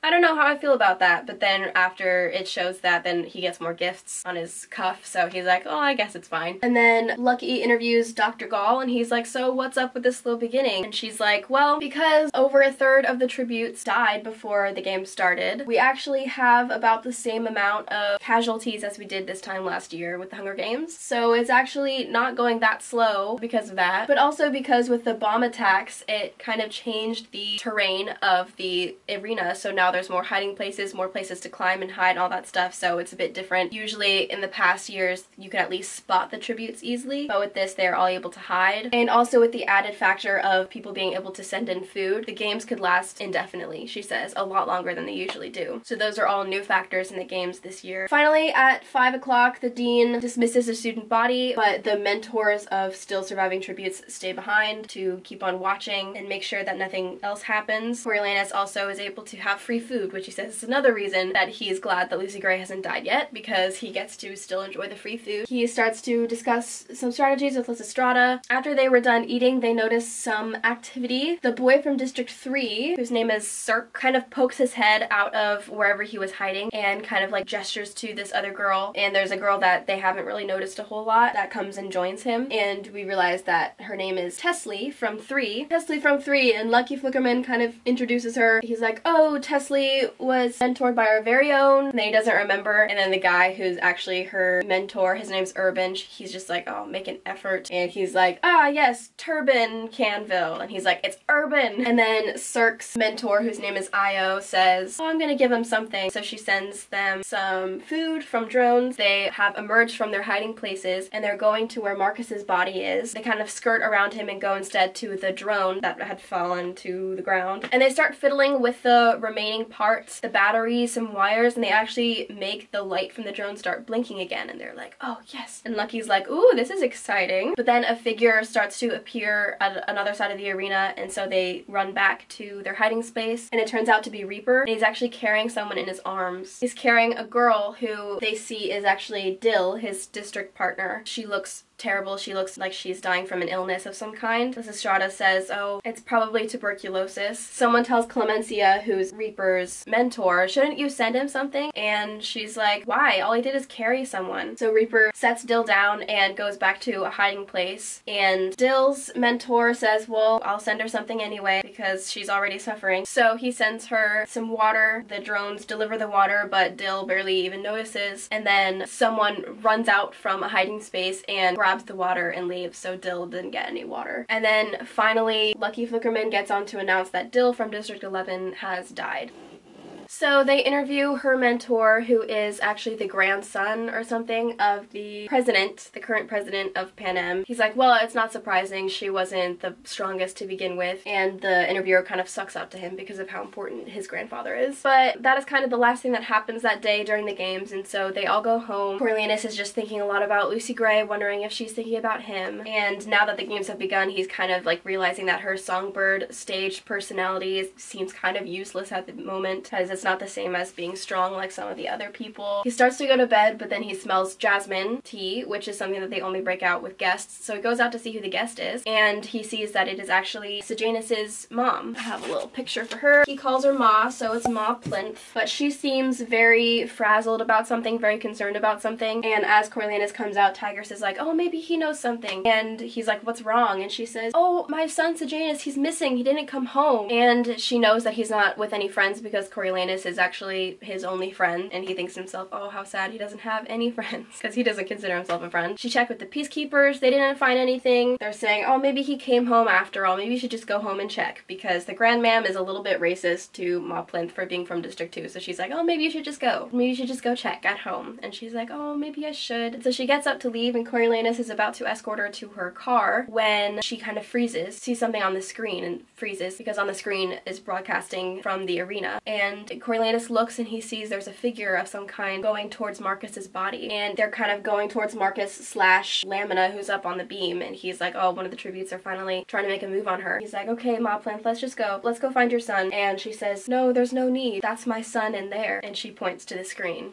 Okay, we needed a costume change because it's way too cold in here. But as soon as Ma Plinth says it, Coriolanus realizes that she's right. That is Sejanus that just walked into the arena and is now over Marcus's body. He kneels down to Marcus's body and he has some kind of parcel with him, and he does something with the parcel. And he can't really tell what he's doing, but he's realizing, Coriolanus is realizing that what he's doing is the same thing that he was doing to the dead tribute that was in the zoo, the one that killed Arachne. And he's like, what's he doing? And his mom is like, that's him putting breadcrumbs on the body, so Marcus has food on his journey. And the Grandmam is like, what journey? He's dead. And she says, food on his journey back to where he comes from. It's what we do back home when someone dies. And Coriolanus is like, oh my, these primitive people and their primitive customs. They're starving and they still find the bread to sprinkle on a dead body. Like, that's crazy. So he's not a fan. The phone starts to ring and Coriolanus goes and picks it up, and it's Dr. Gall calling him and saying, what's going on with your friend? And Coriolanus is like, he's not my friend. And she's like, oh, come on, he's definitely a friend. We're the only one that we could think of that was actually close to him. So they're kind of facing a problem, because if the tributes see Sejanus, then they're definitely going to kill him, so they need to get him out somehow. On the cameras, they make everything as dark as possible so that the screens can't really pick up that it's Sejanus, while they find a way to get him out of there. So they need to get someone that he cares about, like not peacekeepers, someone that can keep it low-key. They need someone to go in there and get him out somehow, because if it's peacekeepers, he might run away. So Coriolanus is the only one that they thought was friendly enough with him, but they also want his mom just in case. So Coriolanus really doesn't want to do it, but Dr. Gall threatens him with a demerit if he doesn't agree to do it, so he has to. So him and Ma Plinth go to the arena in Ma Plinth's really nice car. On the car ride, the mom is kind of distraught, just thinking about the first time that their family got to the capital, how it was nighttime just like it is in this moment, and how they're also devastated to be there. And Coriolanus is like, what was it with the Plinths anyway, to be constantly turning advantage to tragedy? And then she kind of explains that their whole family cut them off. They weren't able to get in touch with anyone back in District 2, but it was her husband's way of keeping them safe, of keeping Sejanus from the games. And he's like, well, look how well that turned out. Coriolanus is saying, well, I don't know what Dr. Gall has in mind, but you'll probably need to help them get Sejanus out. She says, I can try, but he'll have to think it's the right thing to do. Her saying that makes him think, well, yeah, that's Sejanus's motive for doing anything. He always does stuff because he thinks it's the right thing to do, like, because he thinks it's moral. So that's just his personality. So they roll up to the arena and they see that Dr. Gall and Dean Highbottom are both there reviewing the footage, making sure it stays edited so that you can't really see what's going on with Sejanus. But they have like a split screen so they can see what's actually going on with Sejanus, so they can monitor him. And right now it just looks like he's just staying still right next to Marcus's body. He's been there for a while. And Coriolanus is saying, what about putting his mother's voice on a speaker? But then that would alert the rest of the tributes that there is an unarmed capital boy in the arena, and they don't want to do that. She says, we think someone he knows needs to slip in as unobtrusively as possible and coax him out, namely Coriolanus. But Ma Plinth doesn't like the idea of putting another child in danger, so she wants to do it, but she's not in any physical condition to go and risk herself like that. So they give him some body armor and a couple weapons, except they mainly consist of like pepper spray and a really bright light that might blind the person, but they don't give him any like knives or weapons or anything because he's untrained. So that's scary. He feels like another subject of one of Dr. Gall's experiments, it says, because he just feels like she doesn't really care about his well-being, more that the experiment turns out well. Mrs. Plinth keeps on saying like, no, you know, he shouldn't do this, I'll call my husband. Then Dean Highbottom makes a dig, says he'll be alright, it takes a lot to kill a Snow. Then Coriolanus starts to wonder if this whole idea was the Dean's idea, if it had been another attempt to destroy Coriolanus' future. But having been prepared for the arena, some peacekeepers escort him into the entrance. He's able to see how lax the security has been for people going into the arena, so he can see how Sejanus was able to sneak in. When he gets to the turnstiles, the only way to get past them is with a token, so he's like, he had a token, right? And they're like, yeah, he had a token. And he's like, well, how did he expect to get back out? And the peacekeepers are like, I don't think he wanted to get back out. And then he's like, okay, well, how am I gonna get back out? And they point to this specific barrier where you can like lift some barbed wire and have like a space underneath for him to crawl through. So that's the plan. So the peacekeepers are gonna wait until he's convinced Sejanus to come along and then lift it up. And he's like, what if I don't convince him? And they're like, well, we haven't received instructions on that, so I guess you stay until a mission is accomplished. So that's making Coriolanus internally panic just a little bit. And the peacekeepers assure him that they will scare off any tributes that try to come after him. Don't worry, we've got your back, all that stuff. And Coriolanus is like, that didn't sound very genuine, but I guess I'm going in anyway. So he goes through the turnstile, and of course it says, enjoy the show, which is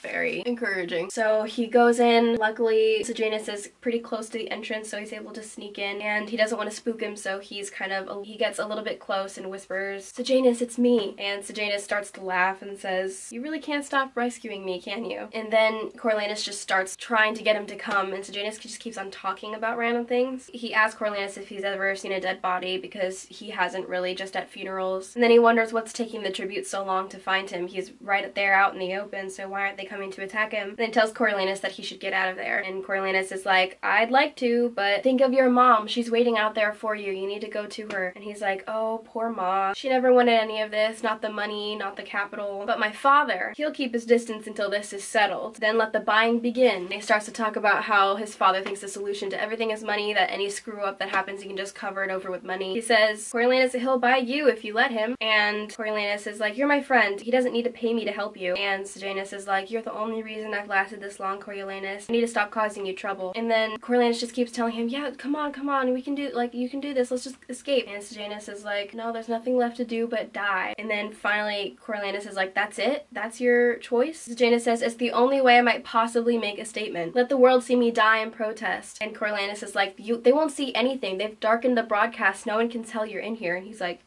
they can't? They don't know I'm in here? And he's like, no, they've tampered with the footage. No one can see you're in here. But if you get out of here, then you can make a difference. I know you don't think that money matters that much, but it can get you a lot of things, and it can make the tributes' lives easier. It can make the district's lives easier if you would just come out. The only way you'll be able to help other people and the districts is if you come out. He says, please, what do you want to do? Fight the tributes or fight for them? Don't give Dr. Gall the satisfaction of beating you. Don't give up. And then he's finally like, you're right, it's my responsibility to take her down, but he doesn't want to leave Marcus. So Coriolanus helps drag him towards the entrance. But it's slow going, he's heavy and he's stiff, and so they're trying to drag him, they're trying to go quick, but Coriolanus ends up tripping, and then suddenly he gets attacked. So the next chapter just opens up on Coriolanus just getting attacked by this tribute, and he's defending himself. He doesn't have any weapons, and so he gets this board that he found and starts beating the guy with it. Even when he's already dead, he just keeps on beating him with it. So he's just kind of getting taken over. Then finally Sejanus is like, let's go, let's go. And he was going to pick up Marcus's body, but he's like, no, leave him. So they just take off running, and they can tell that they're being chased by these three other tributes, that from now on they actually start to be referred to as the Pack. These three tributes. Bam.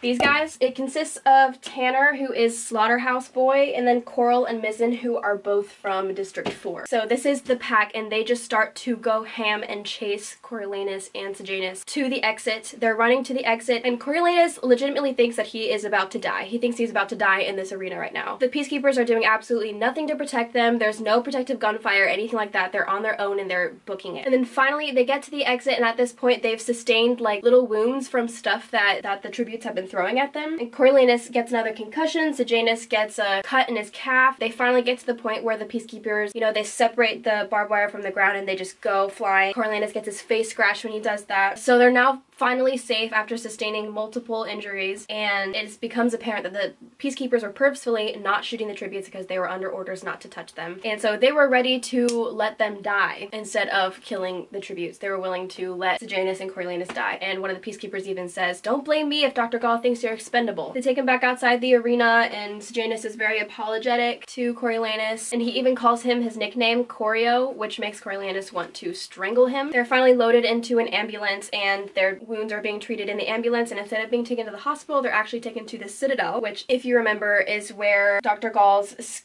scary, creepy, gross labs are. And Coriolanus is like, oh my gosh, am I going to be turned into one of her experiments? But actually, they're just being further treated, and he's drugged up a little bit, but not on morphling because it doesn't like make his mind number, it actually heightens his mind. And then finally, Dr. Gall comes to visit him, and she kind of goes into a little bit of backstory, says that she used to be a medical doctor once, in fact, a obstetric doctor, I believe is what it's called, whoever delivers babies. And Coriolanus is like, wow, that's like the last person I would want to see for the first time coming into the world. And then she said she left it because of parents' high expectations for their children. Parents always wanted reassurances that she couldn't give. And she says, just like you tonight, who would have imagined Crassus Snow's darling baby boy fighting for his life in the Capitol arena? She asks, what was it like in the arena? He's like, it was terrifying. And she's like, it's designed to be. And she says how it's interesting that the tributes were so bent on killing him, even though it would be no benefit to them. He's not a competitor, so it wouldn't have gotten them any closer to winning if they'd killed him, but they tried anyway. And he says, I think I underestimated how much they hate us. And she said, and when you realized that, what was your response? And he thinks about how he beat that tribute boy to death, and he said, I wanted them dead. I wanted them all dead. And she said, what a wonderful opportunity for you. Transformative. She's talking about killing the tribute. And he's thinking, yeah, that did transform me. I had to kill a person. Now I forever will have killed a person. She said, I wanted you to taste that as well. And Dr. Gall says that it was also a demonstration of how when you're put into an environment like the arena, all kinds of civilization disappear from your mind. Everyone just becomes an animal fighting for survival, basically, in a place like the arena. And she wanted him to experience that because she genuinely believes that humans are evil at the core, or that they just aren't good. Like, what they see in the arena is actual humanity, and that is why they have to be governed so strongly and so firmly. And then she brings up the paper that Coriolanus had written about what he loved about the war, and she's like, oh yeah, it was pretty horrible except for the last part about control. I want you to elaborate on that in your next writing assignment. Like, what happens when there is no control, and why do we need it so much? And he's like, chaos happens when there's no control. And she's like, elaborate on that, start there. So then he's released from the Citadel and he goes home. At this point it's like 2 a.m. and the plinth car takes him home, and he's like, okay, that's the last thing I want to do with their family. He meets Tigress when he comes inside, and she's very worried about him. You can tell that he's been in the arena because of the injuries. And then in the morning he's thinking about how he's going to explain away his injuries, and he's like, I'll tell them I had a bicycle accident. And then he takes the trolley to school, and when he gets there he looks at the mentor of the tribute that he just killed that night, and his name was Bobbin. The tribute's name was Bobbin, and the mentor's name was Juno, so we can cross them off.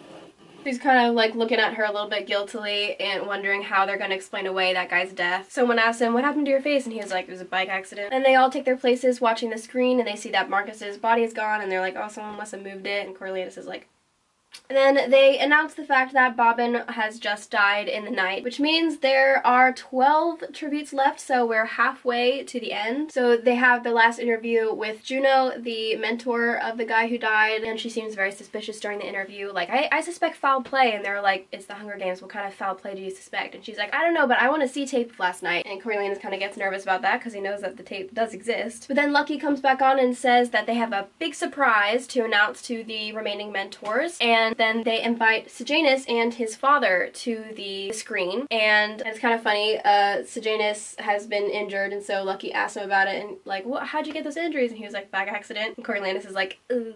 But then Sejanus announces that the Plinth family would like to announce that we will give a prize for a full ride to the university to the mentor whose tribute wins the Hunger Games. So there is now an added prize called the Plinth Prize, basically a scholarship of some kind that's not attached to the academy. And this excites Coriolanus because because then he doesn't rely on the Academy for success in his life. He just has to win the Hunger Games, or rather Lucy Gray has to win the Hunger Games, and then he's got it. So this is very exciting for him, and he realizes that Sejanus is correct in saying that his dad is just going to throw money at any problem that he can't solve. They also start taking away all the seats of mentors whose tributes have already died, so now there's only 12 mentors left, which Coriolanus doesn't really like because that means that he has to sit closer to Clemencia, who keeps giving him a big stink eye. The next development that happens is a little girl from District 5. The girl from District 5 starts to pop out and is being chased by the pack, and they eventually apprehend her and kill her, much to the chagrin of her mentor, who is another little prissy brat who's the daughter of a big business tycoon, so she's not happy about that. She doesn't even get her name right. She's like, oh yeah, her name was Sal or something. She had a weird accent, so I don't really know her name. So this means there's only 11 tributes left, but then the next thing that happens is that finally Lucy Gray makes her appearance, and she starts to run out of whatever hiding place she was in, and she's alone. She's not with Jessup, and so Coriolanus is like, what's happening? Is she alone? Him and Lysistrata are confused, and then they see that Jessup is running out after her. It almost looks like he's chasing her. They're wondering what's going on. What kind of reason would he start to chase Lucy for? I thought that they were good, but then they see foam start to come from his mouth. That's right. Our nice, kind, sweet Jessup is now rabid. So it's very sad, but rabid Jessup starts to chase Lucy Gray. She manages to climb a big pile of rubble, get into the stands and all that, and it's harder for Jessup to climb after her. He's trying to climb, but he keeps on slipping and hurting himself. Lysistrata is like, what? How did he get rabid? They're both wondering how did he get rabid, and then they realize at the zoo, he thought he got bit by a rat, but it was probably a raccoon, who are more prone to be carrying rabies. So they're watching as Lucy Gray is trying to escape from Jessup, and he realizes that Lucy Gray is very dehydrated. She's relatively safe on top of this pile of rubble, or the stands, wherever she is. It might be rubble of stands. But he ends up sending her some water with a drone. But then as the drone comes, Jessup sees it and starts to freak out, grabs a board and smacks it from the air, and the water breaks on the ground, and then he kind of freaks out about the water. And then he starts to successfully climb the rubble, and Coriolanus is kind of panicking, but then he realizes, oh, he was scared of the water because people with rabies have hydrophobia because they're unable to swallow, and it makes them freak out about water. I don't really know why, but, and so he realizes, oh, I need to send her water, and so he starts to send her water, but then Lysistrata's like, no, let me, he's my tribute, and so she like uses all of the money that she has to send in a ton of drones of water, and Lysistrata says, if Jessup can't win, I want Lucy Gray to. That's what he'd want, and she can't win if he kills her. And so the drones start to come in, and Lucy Gray, she pats her pocket where she's keeping her compact, the compact that Coriolanus gave her, which is kind of their signal for like, I know what you're doing, I understand what's happening. And so Jessup starts to freak out about the water. He's trying to hit them out of the air but also avoid the water at the same time, and it's really chaotic, and he starts to run, but then his foot catches on the wall of the stands and he falls down into the field, and when he hits the ground, the snap of the bones is really loud because he's right by a spot with good audio. So that's kind of unfortunate place to put good audio. But he's just laying there. He's still alive, but barely. Lucy Gray comes running and looks over at him and is just up yelling his name, but she can't really do anything, and she doesn't want to get too close, or Coriolanus at least doesn't want her to get too close, but then Lysistrata is saying, please don't let him die alone. So she makes her way, climbs down to be at Jessup's side. Lysistrata says, I'll send her some food, and uses the rest of her money to send her some stuff. But so Jessup is just laying still. He might have been paralyzed by the fall, and Lucy Gray is just saying comforting words to him. She's saying, you go to sleep now, you hear, Jessup? You go on, it's my turn to stand guard. Just let yourself sleep, you'll dream then if you sleep. And she keeps on comforting him until eventually he stops breathing. So after he dies, she cleans off his face, and she covers his face with the napkin that Coriolanus gave her before she went to the arena. And she gathers the rest of the food that Lysistrata was able to give her, and then she sees Reaper coming out of a tunnel somewhere, and so she takes off. And Reaper comes over and takes some of the remaining stuff that Lucy Gray left behind, but he leaves Jessup's body alone. So then it's time for Lysistrata to be interviewed after her tribute has passed. She's asked, like, how did this happen? How did he get rabies? And she said, oh, he was bitten. And the interviewer was like, oh, those nasty animals at the districts. And she was like, no, he was actually bitten here at the Capitol. And then he asks her if she has anything else to say, and she's like, yes, she has a lot to say. She talks about how Jessup was a very gentle, protective person. He saved her life at the arena when there was a bombing, and he would have protected Lucy Gray up to the end. And the interviewer is like, oh, like a dog, like a really nice dog. And she's like, no, like a human being. And she says goodbye to Coriolanus and says, you were a good ally. And then Lucky does a little rundown of the remaining tributes. So the remaining tributes from District 3 and 4 are still alive, and District 7. The ones from District 3 are the ones that were playing around around with that drone, and they're really tech savvy, so who knows what they have up their sleeve. And then District 4 is part of the pack. District 7 is Lamina, who's up on her perch still, and then Treach, who we haven't seen a whole lot of, and then the girl from District 8, who we also haven't seen a whole lot of, Tanner from District 10, who's also part of the pack, and then Reaper, and then now just Lucy Gray. We'll go ahead and remove Jessup, which is very sad for me. Rest in peace. And with that, the day is over and all the students are instructed to go home. And so he does go home. When he gets home, Tigress is there and he realizes that he probably owes her an explanation of what happened in the arena, but he's kind of afraid of telling her. He doesn't want her to get in trouble. Sorry if you hear noises in the background, that's just my cat playing around. He tells her, yeah, I don't want you to get in trouble, I don't want to tell you. And she's like, oh, I can tell by what's on your clothes. Like, I can tell you were knifed here, I can tell you were dragged here, and I can tell these blood spatters are not from you, they're from someone else. And so she doesn't really like make him explain himself. She's just kind of like comforting him about what he would have had to done in the arena. She says, I just hate what they're doing to you. I hate what they're making you do. And then finally she says she has another piece of bad news, and she says that the first tax bill arrived that day because of the new tax that the capital has instated. So they will not be able to keep their house for very long. So this news of the tax arrival is very distressing to Coriolanus because he knows that it will completely destroy his family's reputation if everyone finds out that they can't even afford to pay the capital tax. So he's like, what are we gonna do? And Tigress is like, don't you worry about it. You worry about the Hunger Games. I will worry about the things that are gonna happen here. You focus on winning the plinth prize so that you can get a full ride to the university. It even crosses his mind that maybe he could ask the plinths for a loan of some kind because of how much he's done for their family, but then he very quickly dismisses the idea because it would be very embarrassing to go crawling to the plinths. Him as a Snow crawling to the plinths, that's unheard of. So he goes back to the academy to watch the games further, and there is some interviews going on with the mentors and all that, and so Snow says a few words about Lysistrata and Jessup, who are sadly no longer with us. And then Lamina's mentor is like, oh, let's get her some breakfast. Come on, guys. Like, she's the best.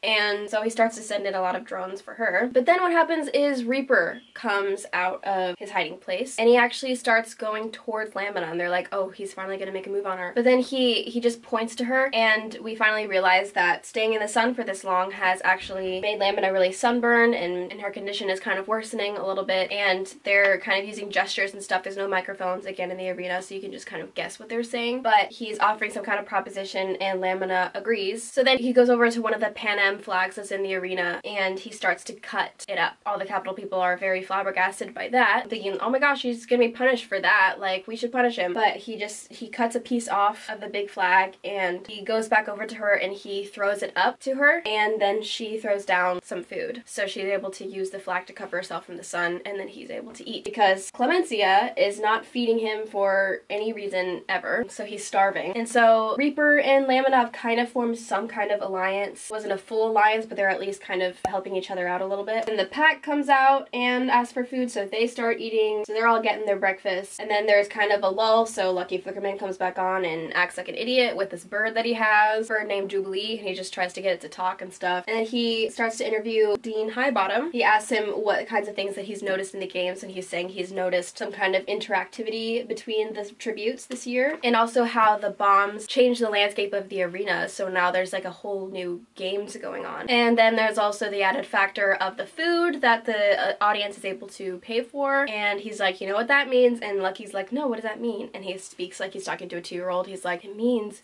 we're all in the arena together, Lucky. So that is just a point that Highbottom keeps on driving home. But then the next thing that happens is the pack comes out of nowhere again, and they go towards Lamina's beam. Let's say this is Tanner, that's Coral, and that's Mizzen. So Coral and Mizzen are district partners. And so they leave Tanner on the ground with their tridents, and then they start climbing up the poles with knives in their teeth. And keep in mind that they're from District 4, which is the district that has ships and stuff, and so they have been learning how to climb rigging all their life. So they're pretty decent climbers, and so they start climbing up the pole, and Lamina's getting a little bit worried, so she gets up, gets ready to fight. Coral and Mizzen are timing it so that they reach the top simultaneously, and so she chooses that she's going to try and fight Coral first before she gets to the top, because Coral seems like a feistier one. But she isn't able to land a good hit on Coral, so that gives time for Mizzen to actually mount the beam, and then he goes toward her, and so they kind of engage in a little bit of a fight. She's able to hit his knee and he falls, but he is able to catch the beam before he fully falls. But then that gives Coral time to fully mount the beam, and Tanner throws up a trident to her and she grabs it and she stabs Lamina in the stomach, and then Lamina falls and hits the ground dead, which her mentor is very, very upset about because he didn't give a crap about her until she started actually seeming like she might win. So yeah, he's a piece of work for sure, but that means that Lamina has sadly left us.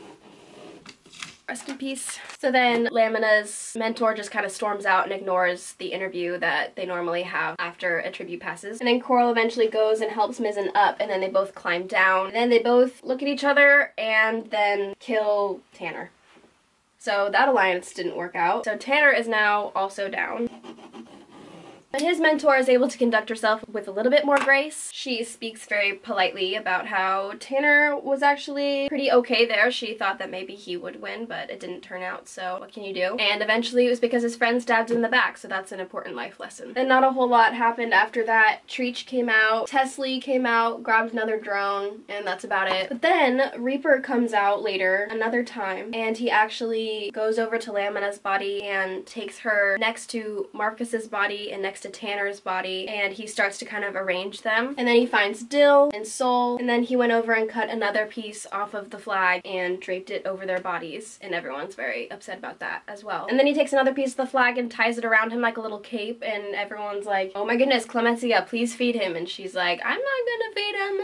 So then after that, the night descends upon them, and Coriolanus is going to go off to the Citadel to get his stitches checked, because that's one of the injuries that he got when he was in the arena. As he's there, he's noticing that there's a lot of commotion around the labs. There's something about the games, but he can't really tell what's going on. But then as he's getting his arm checked up, Dr. Gall is there, and she says, do you know Gaius Breen? And he's like, yeah, Gaius Breen. And she says, well, he just died. And he's like, what? And so the Gaius Breen is one of his classmates. He's actually the one that lost both of his legs in the explosion at the arena, and he was alive, but apparently his injuries were too much and he just died. And then she says, but rest assured there will be repercussions. In fact, your girl gave me an idea. And he was like, oh, okay, that can't be good. So then he's on his way out, and as he's trying to get into the elevator, there are a bunch of lab people there with a big cart of the snakes that actually attacked Clemencia. And there's a whole lot of kerfuffle with them trying to get on the elevator, and they're kind of distracted. He's like, where are you taking the snakes? And they're like, oh, just to another lab. And then he's kind of putting two and two together. He's like, oh, there's a lot of commotion in this lab, something about the games. And then Dr. Gall just said that there are going to be repercussions and that his girl gave her the idea. So he thinks of Lucy Gray dropping the snake down that girl's dress at the beginning, and he kind of puts two and two together and realizes, oh, these snakes are going to be put in the arena and they're going to attack Lucy Gray and they might kill her, and they won't recognize her scent just like they didn't with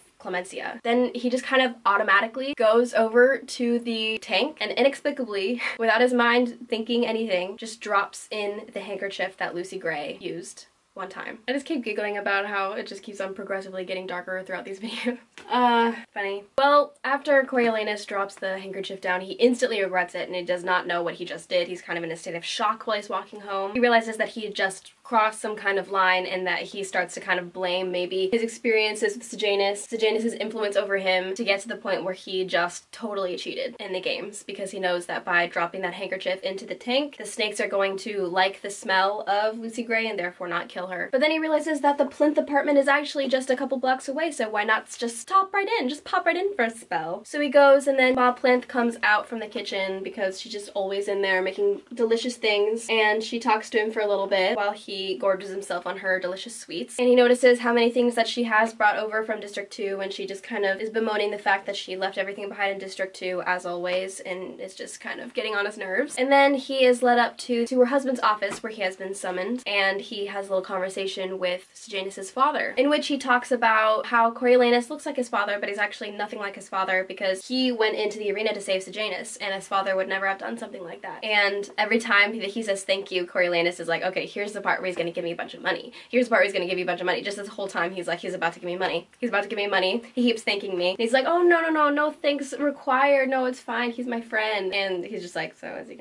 Is he gonna start paying up or? And then he starts asking if he's anything like his mother since he's not like his father. And he's like, well, I like to think so. And he's like, in what way? And he's like, I like music, which he doesn't even really, he just doesn't hate it. But then he keeps on thinking he's about to give me money, but then he says, well, I guess it's time for you to be getting home. And he's like, yeah. And then he leaves without any money, so it's very disappointing for him. He's like, well, that was a waste of time, especially because he has a paper to write for Dr. Gall about control and how we need it and how without it there's chaos. And he kind of is thinking about how, I feel like there's this kind of cool line, how as soon as he was in the arena, fueled by the terror of being prey, how quickly he himself had become a predator, with no reservations about smashing this boy Bobbin to death. So people need to agree on laws in order to keep the control, in order to keep the order and all that stuff, but yeah, the rest he doesn't really know what he's writing about, so. But then the next day he goes to the academy again, and the only new development is that Reaper probably ended up dragging Jessup's body, because before he hadn't touched it, maybe because he was afraid of the rabies, but he finally dragged Jessup's body over to where everyone else's was. And then eventually, another tribute, a girl pokes her head out of one of the tunnels, and she's holding an empty water bottle in her hands, and her mentor is happy. He's like, oh, it's her, and he starts to send her some food. And then when the food arrives, she just kind of like, she seems really weak and is sitting down, just takes a few gulps of water, and then just sits there and stops moving. And they kind of wait for a little bit to see if she's gonna start moving, but she doesn't, so they realize that she's dead. So Wovie is her name. She's the one from District 8, and now Wovie is no longer with us.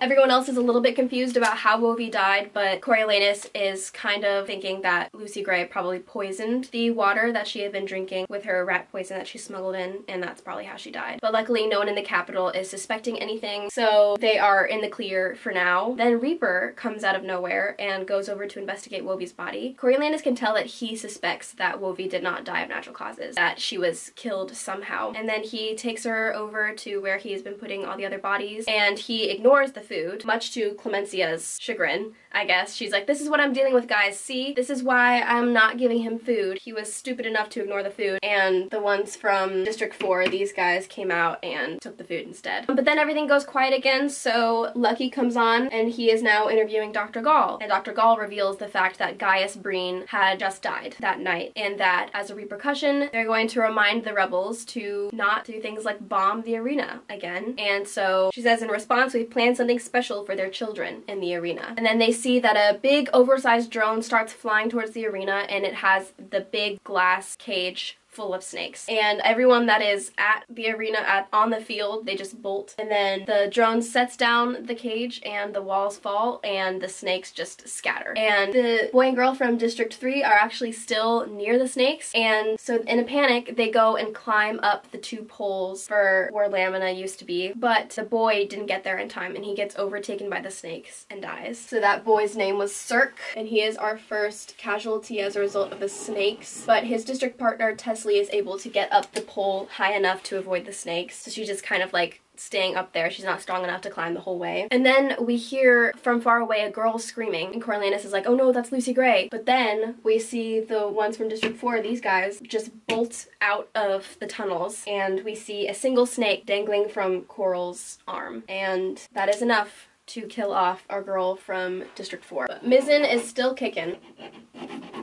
Mizzen actually goes over to the poles as well and starts climbing to avoid the snakes. And then, suddenly, they hear another sound, but this one is a lot more pleasant. They hear the sound of singing, and yes, it is Lucy Gray, and she is starting to come out of the tunnels, being followed by a whole swarm of snakes that are all kind of like mesmerized by her singing. She's just singing like a wordless tune, and as she's backing out of these tunnels, all of the snakes that are around the arena start to flock toward her. And she keeps on backing up and then eventually sits down on a piece of marble, and they're all just swarming around her, like over her, like they love her while she's singing, and everyone is just transfixed. So all of these snakes are flocking around Lucy Gray, and Coriolanus thinks maybe because they've just been released out into the wild and they want to flock to the smell that they recognize the most, that's familiar to them. That's his theory. But he thinks maybe Lucy Gray doesn't know about that, so maybe she just thinks it's the singing, so she just keeps on singing. She starts to sing this song, and she's acting very familiar with the snakes. She made several comments about being friends with snakes, so he thinks maybe she befriends befriended some back in District 12, so she's a little more comfortable around them. But she starts to sing this song, and everyone starts to get transfixed by it. Not just the snakes. Like, all the snakes that were before, even, like, there was that girl that was up on the pole, and they were, like, trying to get to her, but even they left her and went to Lucy Gray. And everyone that's listening to the song is, like, transfixed. And then finally, the song ends, and it cuts back to Lucky and Dr. Gall, and Lucky says, "Well, head game maker, take a bow." And Dr. Gall's face looks kind of strange, and Coriolanus is wondering if she's suspecting foul play, if she's suspecting him of doing something. But then she reminds everyone that this is about Gaius Breen, and perhaps his classmates might share some remembrances with us. Coriolanus is called upon to say something nice about Gaius. And then as the night descends, clouds roll in, and a storm starts, and the remaining mentors decide to camp out in the hall, the Heavensby Hall, where the game is being broadcast, so they don't miss anything. So they're having kind of a slumber party of sorts, and he wakes up in the middle of the night and sees Clemencia awake, and she's kind of like fingering her collarbone where the scales had grown, and he asked, "Are they still there?" And she said, "Oh, they're fading slowly." And then he apologizes to her for never visiting her and all that stuff, and they kind of reach an understanding where she's like, "Yeah, I know that you were hurt and all that stuff," and he's like, "I know, I'm the worst," and she's like, "Yeah, you kind of are." So they kind of reach a shaky alliance of sorts. So they're no longer enemies, but they're not like super friends yet, but they're kind of friendly. As the morning dawns, they see that there is just a ton of dead snakes in the arena. They are lab animals, so as soon as they're out in the wild, they kind of all died from maybe the cold. Mizzen is up on the beam where Lamina used to be, and he's kind of sleeping up there. Clemencia finally gives Reaper food, but he ignores all of it and instead goes to a puddle that's on the ground and drinks water from there. And then he goes to collect Coral and Cirque, the one from District 3, and he goes and adds them to his little row. And then after a little bit, the girl from District 3, Teslie, comes out of the woodwork, and she's the one that was tinkering with the drones, and so she comes out with the drone, and she kind of goes below where Mizzen is up on the beam, and she starts to fiddle with the drone, and everyone's like, "What's she doing?" And then the drone starts up, and Mizzen is kind of like looking at her, but then he gets some food, so he's kind of looking at that instead. And the drone that delivered his food dropped off the food, and then it started to fly away, but then it comes back, and it's kind of like harassing him a little bit. And then as drones keep on coming to feed him, they all do the same thing, and they all start kind of attacking him. So this girl has like hacked all of these drones somehow, and they're all kind of attacking him up on this high beam, and so he's trying to escape them, but then he eventually loses balance and falls and dies. So now Mizzen is no longer with us. So everyone that was a part of this pack is now dead. So Teslie is very excited about this turn of events, but she's kind of distracted, and unfortunately she misses that Treach, who is one of the only remaining tributes, the one from 7, is actually sneaking up on her and descends upon her with an axe and kills her. So now, after that great display, Teslie is killed, unfortunately. So both of the mentors of those tributes leave. So now there is only 3 left. Lucy Gray, Reaper, and then this guy, Treach, who I unfortunately did not make a picture for. My printer has limited abilities, okay guys? And Lucky comes on to act like an idiot again, and this time he almost starts a fire and a crew has to come on and extinguish the fire. Then Coriolanus gets interviewed for a split second about Lucy Gray singing to the snakes. But then Reaper goes over to the newly fallen Teslie and Mizzen and adds them to his row. And then eventually Lucy Gray comes out, and she goes over to the puddle that Reaper was drinking from and starts to drink from it herself. But then Coriolanus gives her some food, and so she abandons that and starts to gather up the food. She's about to go back into the tunnels, but then she goes over to where the dead bodies are and starts to count them to see who's left in the game. But then she hears something that the audience can't hear and takes off running. But then Treach comes out and grabs her, and it looks like he's about to swing at her with the axe. But then she does something weird. She like hugs him to avoid the blade, and then he suddenly starts to grab at his neck and rips something from his neck, and it's a snake. Lucy Gray just made a snake bite him, and he like kills the snake, but then the damage is done. He's been bitten and he dies. And Lucy Gray looks at the camera, puts her hand on her heart, and waves to her audience. So now it is down to the final 2.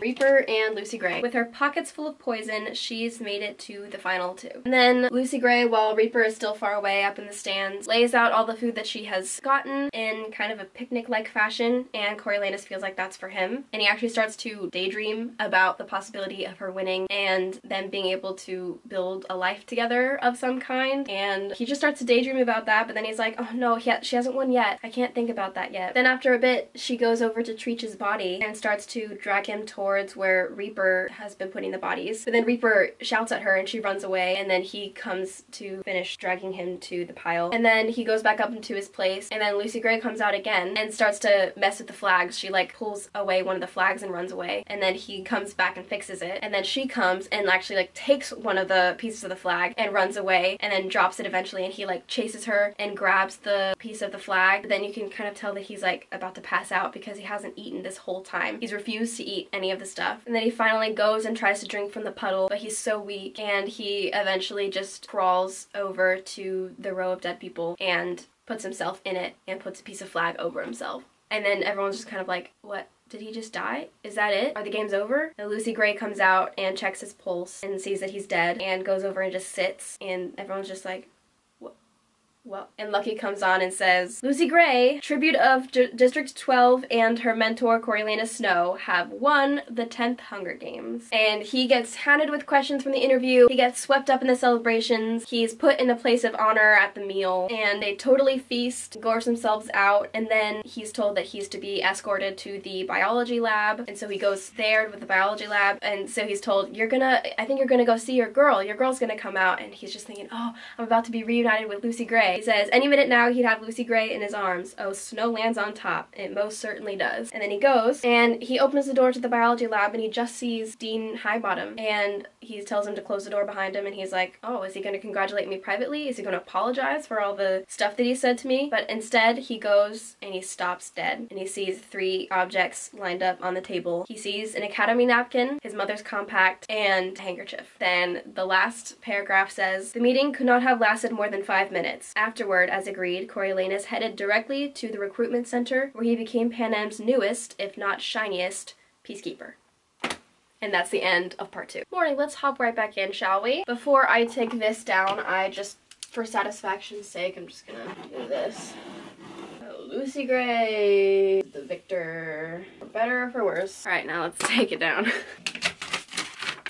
Alrighty, so part 3 opens up with Coriolanus on the train on his way to his district assignment as a new peacekeeper recruit. And he has requested to be posted at District 12. And the guy was kind of surprised about that because no one wants to go there. No one's actually recognizing him. He was kind of afraid that a lot of people would recognize him as the disgraced mentor of the victor, but apparently not a whole lot of people in the districts have been following the Hunger Games. While he's on the train, he's reflecting back on his conversation with Dean Highbottom that led him here. Namely, his statement, do you hear that, Coriolanus? It's the sound of snow falling. And he explains to him that those 3 items that he found as contraband all had been tested, and his DNA was found in all of them, and they were all being used to cheat. And apparently they obtained the academy napkin right after the bomb attack on the arena, but they didn't bring it up yet because Coriolanus was injured. They wanted to kind of make him a martyr for the Capitol, but then they found the compact on Lucy Gray because they search all the victors that come out of the arena thoroughly. They found it and they like wrestled it away from her. But that wasn't so bad because it was just a token of his affections, because Lucy Gray made it seem like she was the one that came up with the rat poison, so that wasn't on Coriolanus. But then the handkerchief was really the clincher that he dropped into the snake pit. That one was like full-on cheating, especially because they found Coriolanus' father's initials on the handkerchief, which confirmed it to be his. So the academy usually, when they want to expel a student, offers them some kind of lifeline, and in this case it was the peacekeepers. And then Coriolanus is like, I thought you were friends with my father, why do you hate me so much? And he was like, I thought I was friends with your father too, but apparently not. And he said, he seems very much alive in you. And he went to the Citadel in hopes that Dr. Gall would have mercy on him, but they didn't admit him. So he just gives them the paper that he had been writing for Dr. Gall and leaves. And when he gets home, Tigress and the Grand Mam like have party favors, and they're like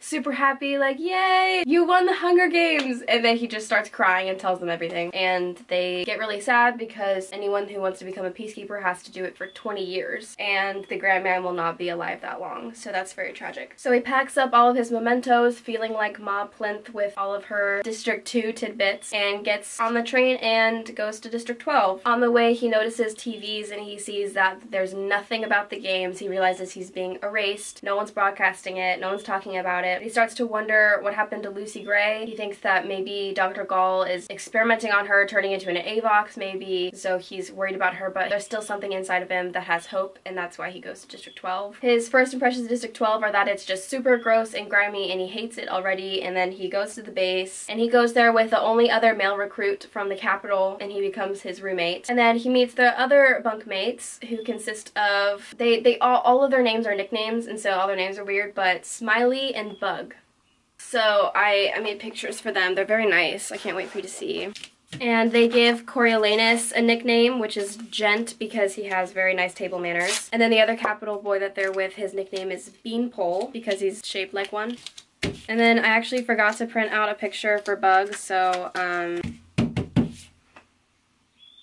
they eat together, acquaint each other. Apparently Smiley and Bug are not from the capital, they are district born. Apparently there are a lot of district people that do that because it pays good, or it pays better than the other jobs that are available to them. And then Coriolanus succumbs to his life of kitchen duty, mopping duty, drilling, shooting, working out a lot, and all that kind of beautiful things that come along with being a trainee, I guess, for militaries. But on the days off, they are able to go and hang out at this other place called the Hob, which you would remember if you read The Hunger Games. The Hob is basically this market or just place to hang out, and they sell a lot of illegal things there, but the peacekeepers don't care. They buy from the black market there. But that's pretty much the only thing he has to look forward to on his day off. And so he's starting to get super depressed, down in the dumps. This is going to be my life. Is this my future? Is this all I have? A letter arrives from Tigress, which bears even worse news from home. Apparently the grandmam is going a little bit senile. She doesn't know where she is, and she doesn't know where Coriolanus is. She keeps asking where he's gone, when he's going to be back. And their apartment has officially gone on the market because they can no longer afford the taxes. But luckily Pluribus Bell has some apartments above his old club that they are able to take over. So they still have a place to live, but it's not a very great place. And he starts to think about how he was supposed to be the future president of Pan Am, but this is actually his future, this is his destiny, this is his demise. He's just gonna be in this hole forever in District 12. Woe is him. Lucy Gray's probably off being experimented somewhere. What kind of future is there for him in a place like this? And as he is in his bunk wallowing in self-pity, he hears footsteps, but he doesn't want to look. He doesn't want to look at who is now outside his door and probably looking at him. He doesn't want to look. There's someone outside his door, but he doesn't want to look. But then he hears a familiar voice say, "Is this bunk taken?" And he looks. Standing in the doorway, looking oddly at home in a set of fatigues, still creased from the package, stood Sejanus Plinth. Bam! He's back, baby. His mom kinda is too, so I'll leave her over here in the capital somewhere. So Coriolanus just jumps off of his bunk and tackles him with a hug, and Sejanus is like, whoa, that's a warmer welcome than I was expecting, which honestly, same. And he asks what he's doing there, and he explains that after the games, they wanted to expel Sejanus as well, the academy, but his father came and offered to fund a new gym for their academy, and in exchange, would they please let Sejanus graduate and join the Peacekeepers, and so they got away with that. Dean Highbottom really didn't want that to happen, but he got outvoted, so. And then Sejanus presents him with a high school diploma, and he says, "Congratulations, you're no longer a dropout." And he sees on the diploma is Coriolanus' name, because Sejanus would not take the deal unless they agreed that Coriolanus would graduate as well. So now they're both graduated, they're both no longer dropouts, thankfully, but they still have to be peacekeepers, which Sejanus is actually really optimistic about. He's like, now we're not tied down by the academy, now we can do whatever we want, we're free now, and there's even like for high school graduates, there's even a option to take this test to become an officer, which means that they'd be able to climb ranks and actually make a future for themselves in the military, which really excites Coriolanus. Coriolanus even finds out that back home he's not even that reviled. No one hates him because they just see him as he fell in love. So things are actually really looking up. Before, he was totally wallowing in self-pity. And Sejanus is like, this is my salvation. I know that you were joking about suicide before, but I was actually considering it. And Coriolanus was like, oh no. He said, let's not give them the satisfaction, Sejanus. So now they are both in this together, keeping each other up and out of the depths of despair. They also talk about how the ideas that they presented at the Hunger Games, like the whole bedding, the food, the interviews, things like that were their ideas, are probably going to stay for the future years of the Hunger Games, and so they've built their legacy with that. So anyway, they settle into soldier life together. They even hear that there is going to be a band performing at the Hob next weekend, and Coriolanus is like, what? And they're like, yeah, that girl's back from the capital. Why was she in the capital? Oh, I think she was in the Hunger Games. Oh, she must have won. And Coriolanus is like, what? And he just starts to think about how, oh, after all of this horribleness, I'm going to go to Lucy Gray and we're going to be together and it's going to be amazing. And so now he has extra drive to get through the week and get through the life that he has now in front of him. It turns out Sejanus is actually really good at shooting, so he becomes an expert marksman and his nickname becomes Bullseye. It's kind of cloudy out, so it's gloomy. I'll just turn on this light. Yeah, that's better. They start getting their paychecks, so Coriolanus is able to send some money back home. There's a massive package that comes from Mob Planthal full of delicious sweets and things like that, so Coriolanus starts to study for the test, the officer's test. So things are looking up, but then they hear news of something that happened in the mines about a month ago. Apparently there was some explosion and a peacekeeper and 2 other mine bosses died in the explosion, and an investigation ensued and they found out that the explosion was started by this guy named Arlo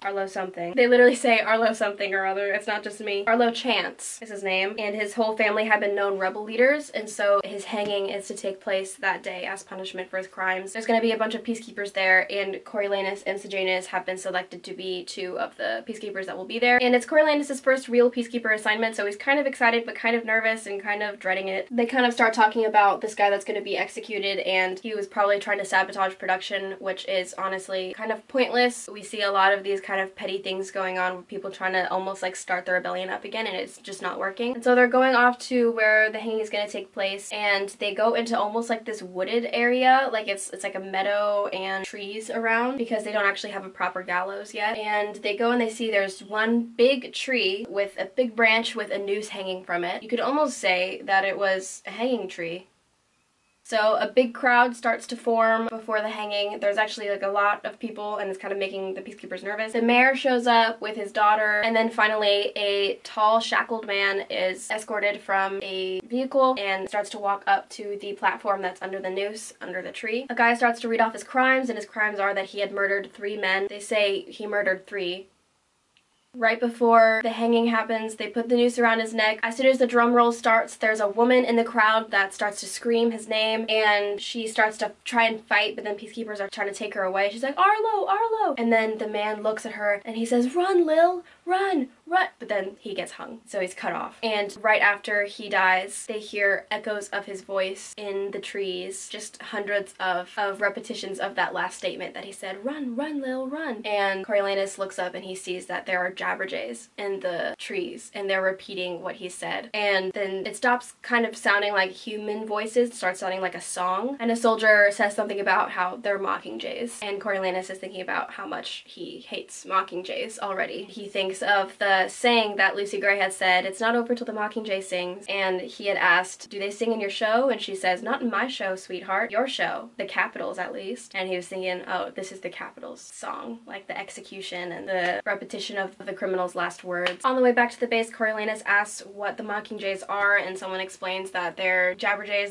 that bred with mockingbirds. And now mockingjays can't say words like jabberjays can, but they can sing melodies and like copy melodies. And on the ride back, he sees Sejanus just like looking off into the distance, and he's like, you good? And he's like, I don't think I thought this through. He's like, I did not sign up for this. But when they get home, he sees that he has a letter from Pluribus Bell. He says that he actually does remember what happened between Dean Highbottom and Coriolanus' dad. He remembers them having an argument of some kind, a fight. Casca was furious, saying he'd been drunk and the whole thing was meant to be a joke, and your father said he should be grateful that he'd been doing him a favor. And then when his dad left, then Casca was left behind, and he just kept saying something like moth to a flame is what he just kept saying. And so that's interesting. Coriolanus suggests that they start using mockingjays as target practice, which the officials are actually going to consider seriously. He sees that Sejanus has lost his appetite, which worries him because last time that happened he kind of lost his mind. Sejanus says, if I'm helping to kill people in the districts, how is it any better than helping to kill them in the Hunger Games? And Coriolanus is like, well, why'd you come then? And he said, I thought I could be a medic. I just don't know if I could kill anyone, Corio. And after he says that, Coriolanus gets kind of annoyed because it's because of Sejanus that actually Coriolanus had to kill someone in the arena. And he's like, I don't have that luxury anymore. You made me kill someone, basically. He doesn't say it out loud, but he thinks it. So he's like, so why don't you become a medic? And he says because he's too good at shooting a gun, so they don't want to let him go.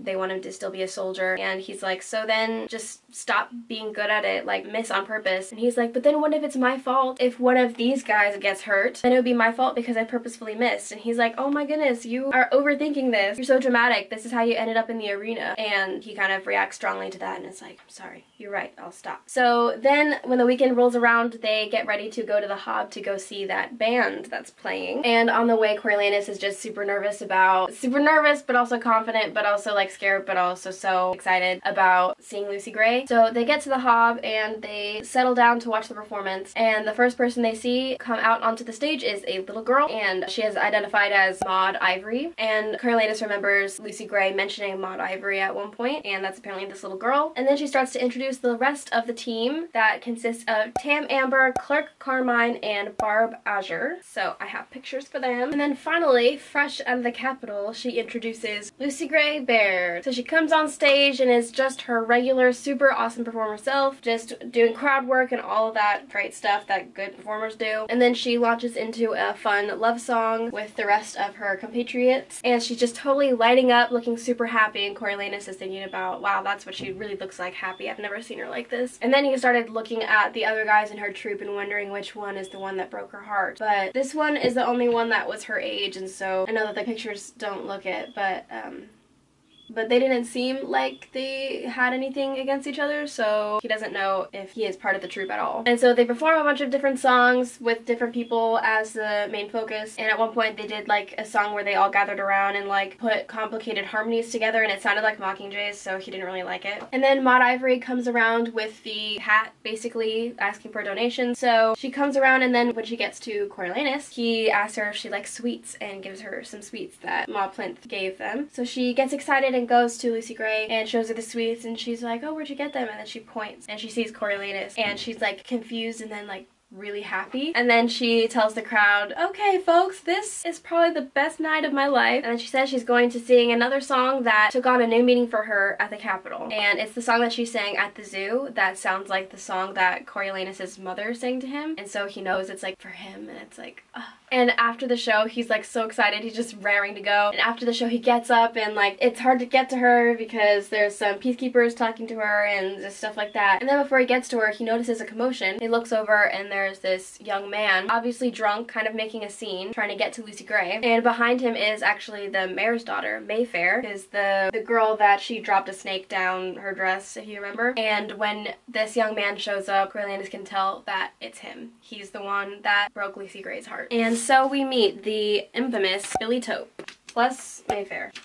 As soon as they show up, the whole covey is just like, get out of here, Billy Tope, we don't want you anymore, you made your choice, like, we're not gonna accept you again. He's like, I just came here to talk to Lucy Gray, and they're like, get out of here. And he even tries to get Clark Carmine to come with him, and you can kind of tell that they look alike, so they're probably brothers or related. And he's like, fine, I never needed you anyway, I can go off by myself. And then, like, a peacekeeper tries to take him away, but then he shoves him, and then it kind of turns into a kerfuffle, and then someone turns off the lights in the Hob, so it's like a blind brawl, and Coriolanus actually gets punched in the mouth, and he thinks again about how it's like the arena, how everyone's like defending for themselves, and it's kind of making them almost animalistic. Then he eventually is able to escape the Hob, and he sees that Mayfair is being flanked by peacekeepers, and they're telling her that they're gonna escort her home, and she's like, I don't need any escort at home, and they're like, sorry, it's a safety precaution. And so a bunch of peacekeepers are selected to take her home, and Sejanus and Coriolanus are two of them. So they go and take Mayfair home, and they get to this house that's like nice for District 12, but like still not very nice. So they drop her off, and then as they're leaving, Coriolanus kind of hears a noise from the bushes around the house, and he looks and he sees that it's Billy Tope, and he's actually carrying an accordion. He was before too, so that was like his instrument with the troupe. He sees him, and he's about to like shout to the others that he's there, but something stops him. Maybe he was afraid of making the covey mad, even though they don't really like him anyway. He was maybe afraid of getting on their bad side, I don't know. And then when they get back, they see that the higher-ups are actually considering placing the Hob off limits because of the whole brawl that happened. And so that's unfortunate, and he kind of bemoans that him and Lucy Gray didn't really get to have a full reunion. Then he realizes having a public reunion might have raised a lot of eyebrows, and they would have asked questions, so maybe it is good that they didn't have a public reunion. But then he wonders how he's going to go see her, because she can't really see him at the base. And so Sejanus is like, maybe you should go see her. And they discover that she lives in a place called the Seam, which you would also remember if you read The Hunger Games. And so on their day off, they go. Coriolanus has to take Sejanus with him because that is a new rule that peacekeepers have to go 2 by 2 if they want to go somewhere. And so they go and they find their way to the seam. They get a real good tour of the really awful parts of District 12, and it's kind of depressing. And it actually takes so long, and they like kind of get lost a little bit, and he actually starts to like doubt his position as like a lover. Like, maybe I wasn't built to be a lover, maybe I shouldn't do this. Like, it's kind of like he starts to feel kind of insecure. Like, Billy Taupe seemed like he was so passionate, and maybe Coriolanus isn't meant to be that passionate. Like, he realizes he'd never been motivated by love or ambition, only a desire to get his prize and a nice, quiet, bureaucratic job pushing papers around and leaving him plenty of time to attend tea parties.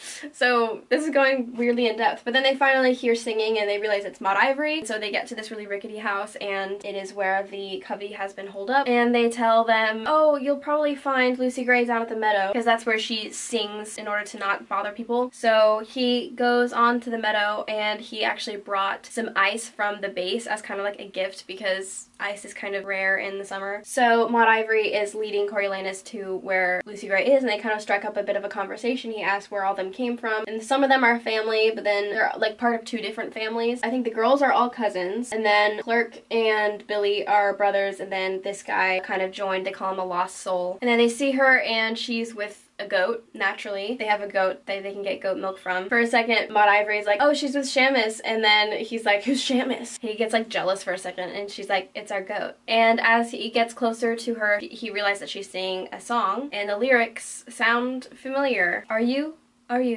coming to the tree where they strung up a man, they say murdered 3?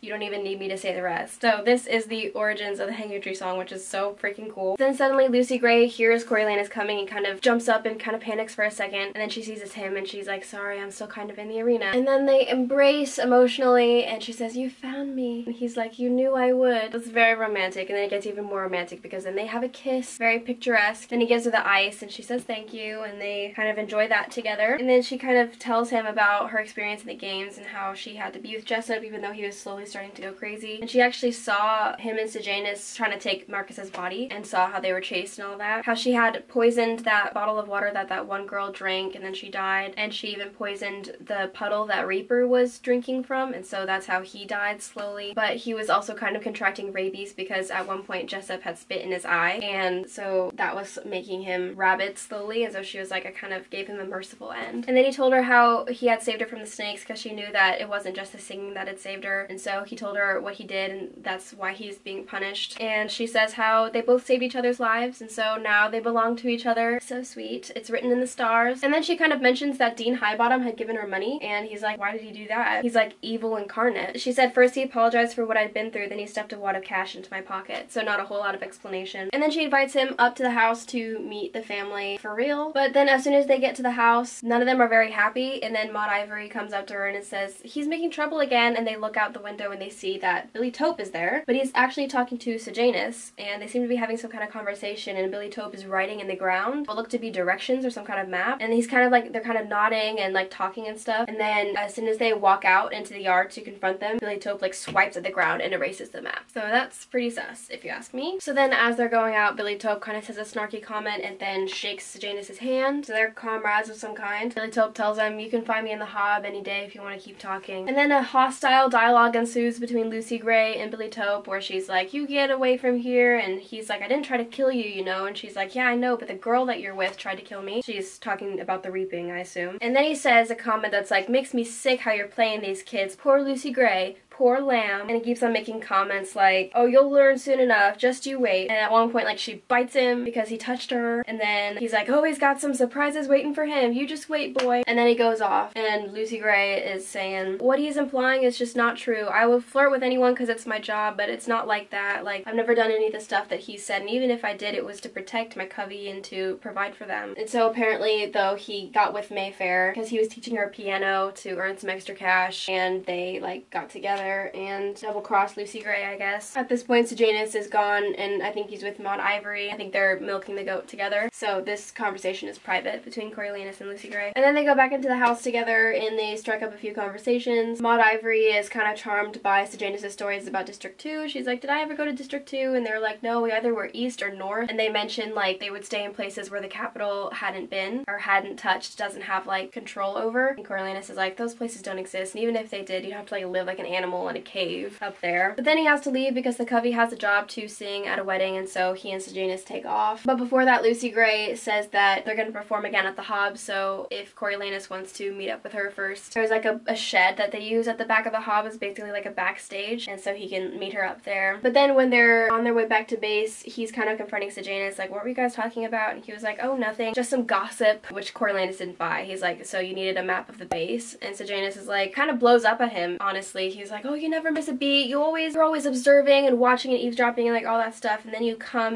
with your accusations. And he's like, why were you in discussion with him over a map of the base? What are you doing? Are you a rebel sympathizer? And he said, it's the girl from the hanging, the one who knew the guy who was being hung. She's being kept at the base and they're just trying to communicate with her. So Coriolanus is like, so now you're a rebel informant? I thought you were letting the rebel thing go. And he's like, no, I can't, it's part of who I am, I'm district. He was like, I thought you said I could help the people in the districts if I left the arena that one time. And he was like, I meant like make more humane living spaces for them, not help rebel against the Capitol. And then he's just kind of hounding him for what a bad strategy it was to be talking to Billy Tope of all people to get this done. So they're just arguing about it all the way back to the base. He's saying that the blowing up stuff and being a rebel sympathizer and breaking people out of prison isn't going to get anywhere. It's not going to make their living any less miserable. It's not going to help at all. So he should just stop helping. He should just stop being a rebel informant. And then he says that when he was back home, Dr. Gall had said that he had committed treason and therefore he needed to be punished even more extremely. But then his dad paid for a lab for her mutts and it kind of silenced her. So his dad's still coming through with that money to get him out of sticky situations. And then that kind of gives him an idea to, when they're back at the base, to write a letter to Dr. Gall, maybe trying to state his case a little bit better. But then he kind of gives up on that idea and instead writes her basically a continuation of the paper that he had written her, because now he has kind of a different perspective on it now that he's in District 12. He's hoping maybe it'll warm her up to him again, maybe potentially. And then at some point in that week, the officer tests are to take place and he's like, Sejanus, you should take it with me. And he's like, no, I don't want to, so it's just Coriolanus. And he's like, well, maybe you should try to find out how to be a doctor. And he's like, oh, good idea, maybe I'll pursue that. And then also at some point they were informed that Coriolanus's idea to shoot the birds were approved, and then that a lot of lab people from the Capitol are going to arrive, and because they want to take about 100 Jabberjays and Mockingjays back to the Capitol for testing and lab stuff. And so they're gonna arrive and he gets kind of nervous because he doesn't want Dr. Gall to be there, but he thinks, oh, Dr. Gall wouldn't be there, like she's really important, so she probably won't be doing the grunt work. But he's concerned about meeting people that he knew back home. And so when the time comes and like there's a bunch of Capitol people that come with like a bunch of big complicated traps for the birds, he's searching all the faces and he doesn't see anyone that he knows. And then at one point he sees like someone far off in the trees looking at the birds and he thinks he recognizes her, and he does recognize her. She wasn't that important, but he met her at one point when he was at the labs, and so he's kind of afraid that she's gonna recognize him. Her name is Dr. K.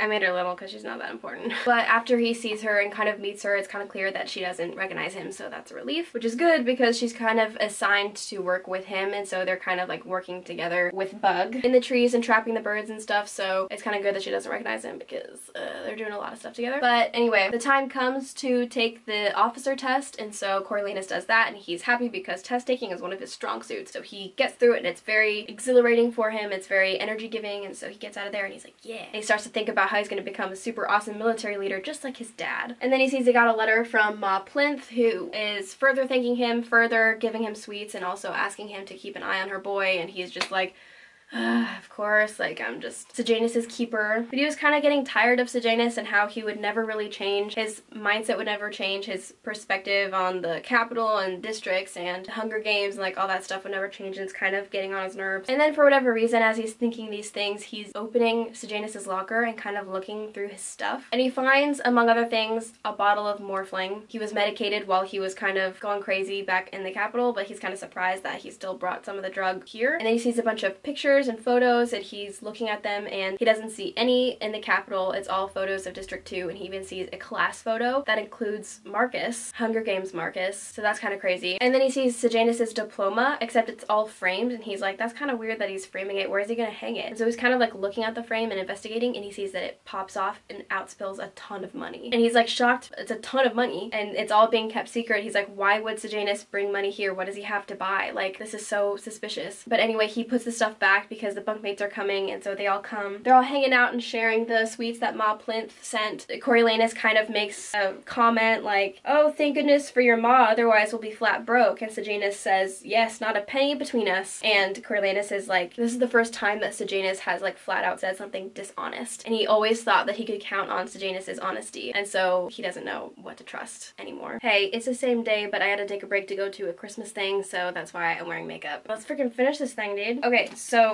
Coriolanus just found out that he basically can't trust Sejanus with anything anymore. Sejanus starts acting like, oh, like, how was your test? How was this? How was that? And he's just like, oh, Sejanus. Oh, self-destructive Sejanus. And he thinks of, like, moths to a flame. And that makes him realize, oh, that's like what Dean Highbottom was saying when like he'd had a falling out with his father. So that's interesting. Shadow, stop clawing up the carpet. My cat keeps on making trouble, so if I take breaks to discipline him, just kidding, I don't discipline him, I just move him.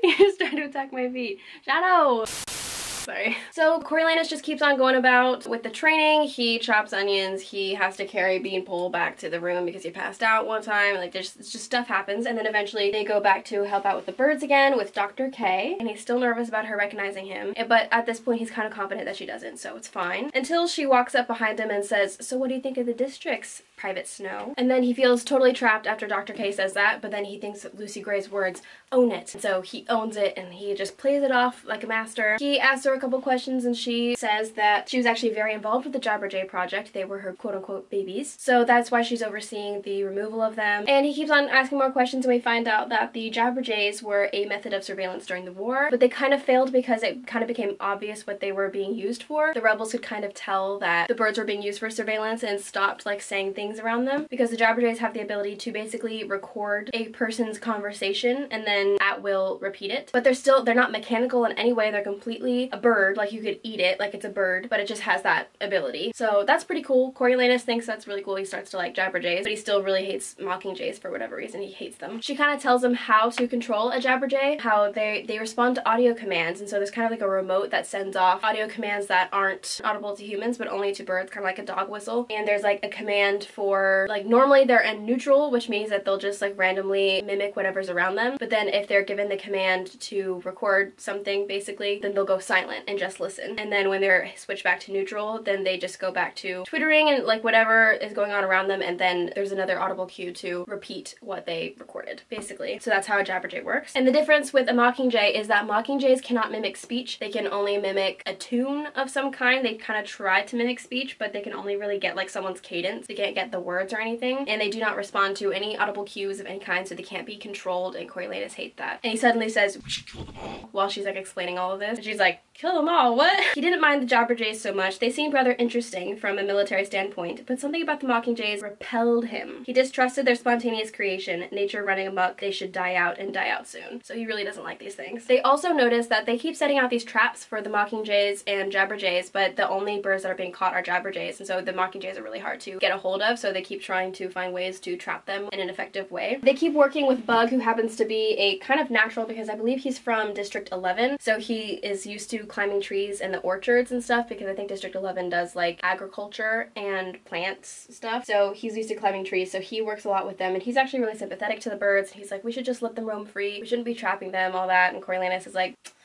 you know, I kind of hate them still, so. So another weekend rolls around and he gets to go and visit the Covey at the Hob, and so he still has to take Sejanus because that's kind of the rule at the base. You can't go anywhere alone, you have to take another peacekeeper with you. And so they go to the shed that Lucy Gray mentioned that is kind of like their backstage, and they come in and they're greeted, and Maud Ivory is being adorable, and Coriolanus is asking who owns the shed, and she's like, oh, no one, we just perch here when we need to. And he's like, man, it's always something related to birds with her. She always has some kind of bird lingo that she's talking about. Perching, feathers in the hats, singing. He tells them about the birds that they're capturing, and she says that she also doesn't like the idea of them being caged up. She wants them to be free. Sounds like torture having someone controlling your voice like that. And he's like, well, that's not happening to humans. And she's like, really? You feel like you can speak freely about the Capitol? And he's like, well, I guess not. Like, he's thinking this. Maybe not, but he's never really had a problem with what the Capitol's doing. Like, he usually agrees with most of the things that they do. But he says, I do feel free to speak my mind. I think you should say what you think. And she said, that's what my daddy thought too, and he ended up with more bullet holes than I could count on my fingers. And he's like, well, my dad fought and died in the war that the rebels, the district people, started. So there we go. It's like, we both don't have dads for different reasons, okay? And she's like, oh, you're mad now. Like, okay, we have to go perform, but we're planning on going to a lake tomorrow, so do you want to come with us when we do that? And he's like, oh, there's actually something fun to do around here? Sure. So then he goes to watch the show, and he kind of starts to get a little drunk because, like, he's not going to see Lucy Gray after the show, so he doesn't really see the point in keeping it together. But then the first song that they perform, Maud Ivory introduces, and she explains that everyone in the covey owes their name to some kind of ballad, and they're about to sing the Lucy Gray ballad. And so the Lucy Gray ballad starts, and it's actually a really interesting ballad that I think actually exists. I think Wordsworth wrote it, but it's about this girl who had like an abusive family or something and then went off, and no one knows if she died or just disappeared or what happened, or no, I don't think she has an abusive family. I think she's just really alone, like lonely in the world. And then she gets lost in a snowstorm one day, and then she was never seen again. No one knows if she disappeared or died, like I said. But then they find some footprints that they think is hers, but then they follow the footprints and they kind of vanish. And so there's still like some kind of mystery, and it kind of feels like a ghost story, like she's kind of like haunting the place still. And Coriolanus hates that. He's like, oh, a ghost story? Seriously? Like, this sucks. What an awful song. Like, seriously, if a girl was a ghost, where was her body? Like, they never found her body, so like, how is she a ghost or whatever? Like, he's just like, oh, it's so illogical. And he's about to like tell Sejanus about it, but then when he looks over, he sees that Sejanus is gone. So after seeing Sejanus missing, Coriolanus kind of panics for a second. He walks up and goes to the exit, and then that's when Sejanus comes back in. He's like, where were you? And he was like, oh, I was just taking a leak. And he's like, that's obviously a lie. So he's like, wow, I didn't realize how dishonest Sejanus can be. The next day comes, but Coriolanus is still thinking about Sejanus' odd behavior, wondering why he smuggled in all that money and why he's being so dishonest. Like, what is he up to? He just had that little meeting with Billy Tope. Like, what are they planning? But together they go to meet the covey to go to the meadow, or the lake, I guess. They take turns carrying Maud Ivory on their back, and they just have a grand old time. She starts to sing, and then to Coriolanus' great dismay, the Mockingjays start to pick up the melody, and they just start singing all the way, and he's just like, and then they start talking about the Lucy Gray song because Maud Ivory wanted to know what he thought about it, and he pretended to like it even though he hated it. And she's like, what do you think? Do you think she disappeared? Do you think she's a ghost? Whatever. And he's like, I don't know. And then Lucy Gray is saying, it's a mystery. It's a mystery, sweetheart, just like me. That's why it's my song. So they get to the lake, they have a dip, they play around, and they're kind of chilling and eating. They eat because they fished water. Fished water?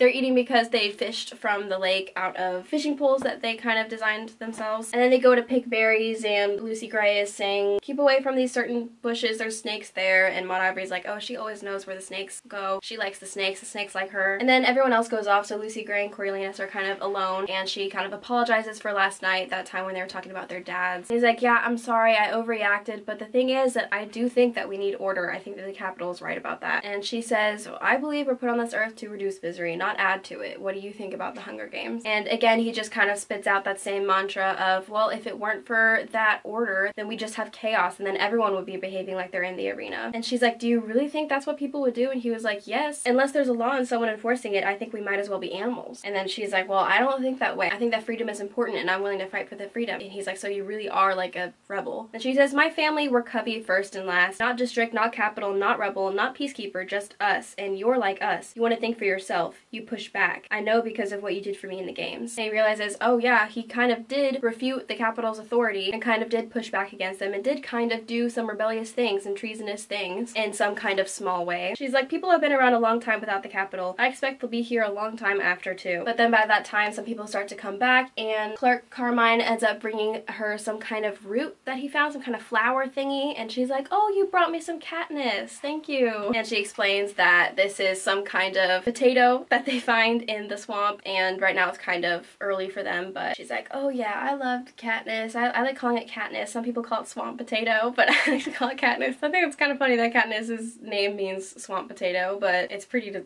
listen to, so it's fine. So then they have that meal together out of all the things that they were able to salvage, and then they get to talking about how they were all named and how it's kind of their tradition to have their second name be a color, and then the first name is some kind of person that a ballad was written about. But Lucy Gray is special because she has both from one ballad, and Maud Ivory kind of mentions, oh, you're kind of like that too, you're white as snow. I don't know if there's a ballad about Coriolanus though. Then he's like, well, why don't you write me one, Maud Ivory? And then they're kind of getting sleepy in the afternoon, and Maud Ivory asks Lucy Gray to sing her a song, and she actually sings the song that Katniss sings to Prim in Hunger Games. So they just keep on having little Easter eggs. The hole deep in the meadow, under the willow, a bed of grass, soft green pillow, that one. And Coriolanus kind of gets in this mood. He has these mood swings, man, where he's like, who needs power? Who needs wealth? I have love and relationships. Like, that's all I need in life. And so he just keeps on going in those highs and lows of wanting to love Lucy Gray and not wanting to love Lucy Gray. So, but right now he's at the high. He really just loves being around her and being with her. But then Mockingjay starts singing, and all of the easiness drains away, and he is just left tense and angry. And he notices that there are actually no Jabberjays. They're all Mockingjays, and he does not like that. He wishes that there were Jabberjays, and I'm kind of picking up what the author is placing down, that the Jabberjays kind of represent the capital, and the Mockingjays, which we can tell after reading the first trilogy, kind of represent the district slash rebellion. So we're really getting this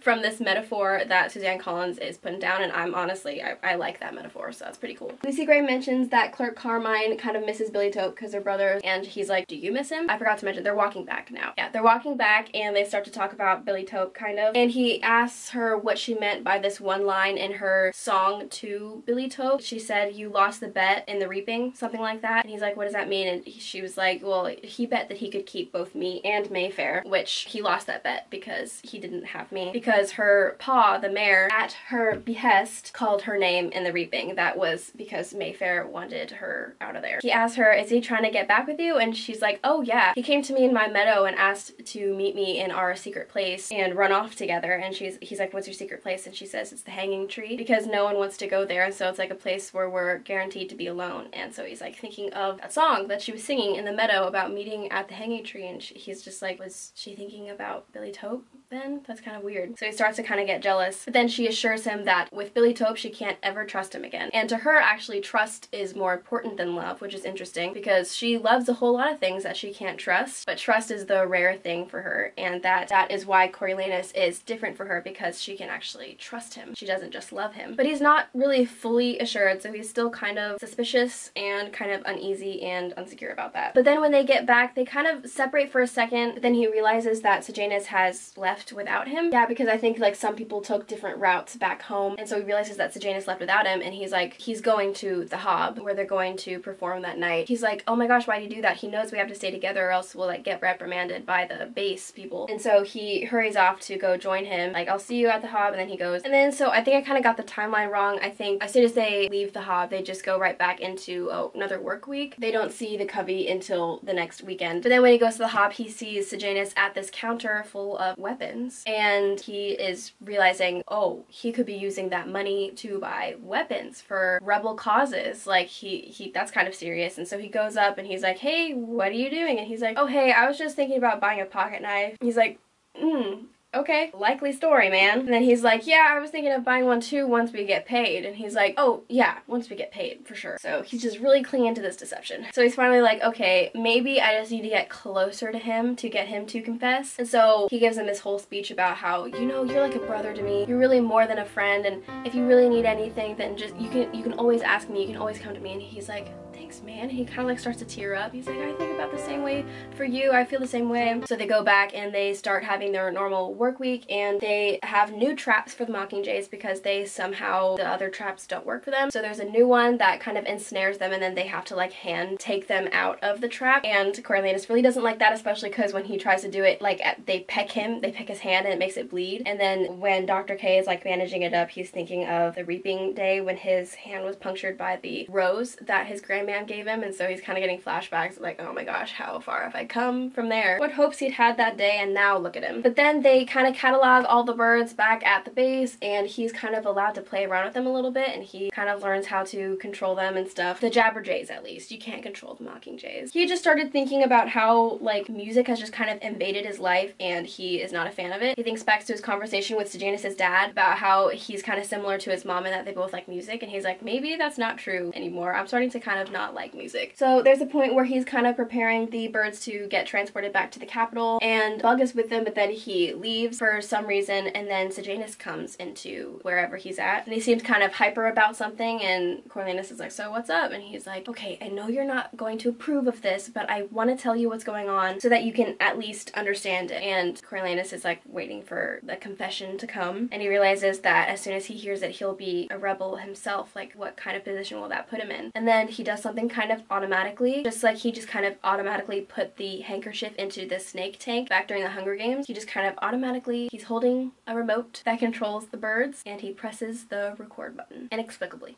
So right after Coriolanus hits the record button, Sejanus just launches into this entire plan. He explains how Billy Taupe and a couple other people from District 12 are planning to leave the district forever and even leave Pan Am. They're just gonna go bush it, I guess. But he starts to explain how they're going to break this girl out of the base. If you remember, it's the girl that was the lover, I guess, of Arlo, who was executed. So there's this whole plan that sound like there's some portions of it that sound pretty hardcore, like drugging some guards, holding some other guards at gunpoint, like breaking into the base, like some pretty hardcore stuff. And Coriolanus is like, oh my gosh, there's so much that could go wrong. But he just lets him talk. He just lets him say his whole plan, and then he makes a couple references to the arena, so that makes it kind of obvious that he's talking to Coriolanus. But then finally the last thing he says is something about the plinth name living on, even if it's not in the capital. And that's when Coriolanus stops the recording, and the bird goes back to being normal. And then Bug comes back for a second and then goes back away, and then Coriolanus is like, Sejanus, this is crazy, like there could be so much that will go wrong,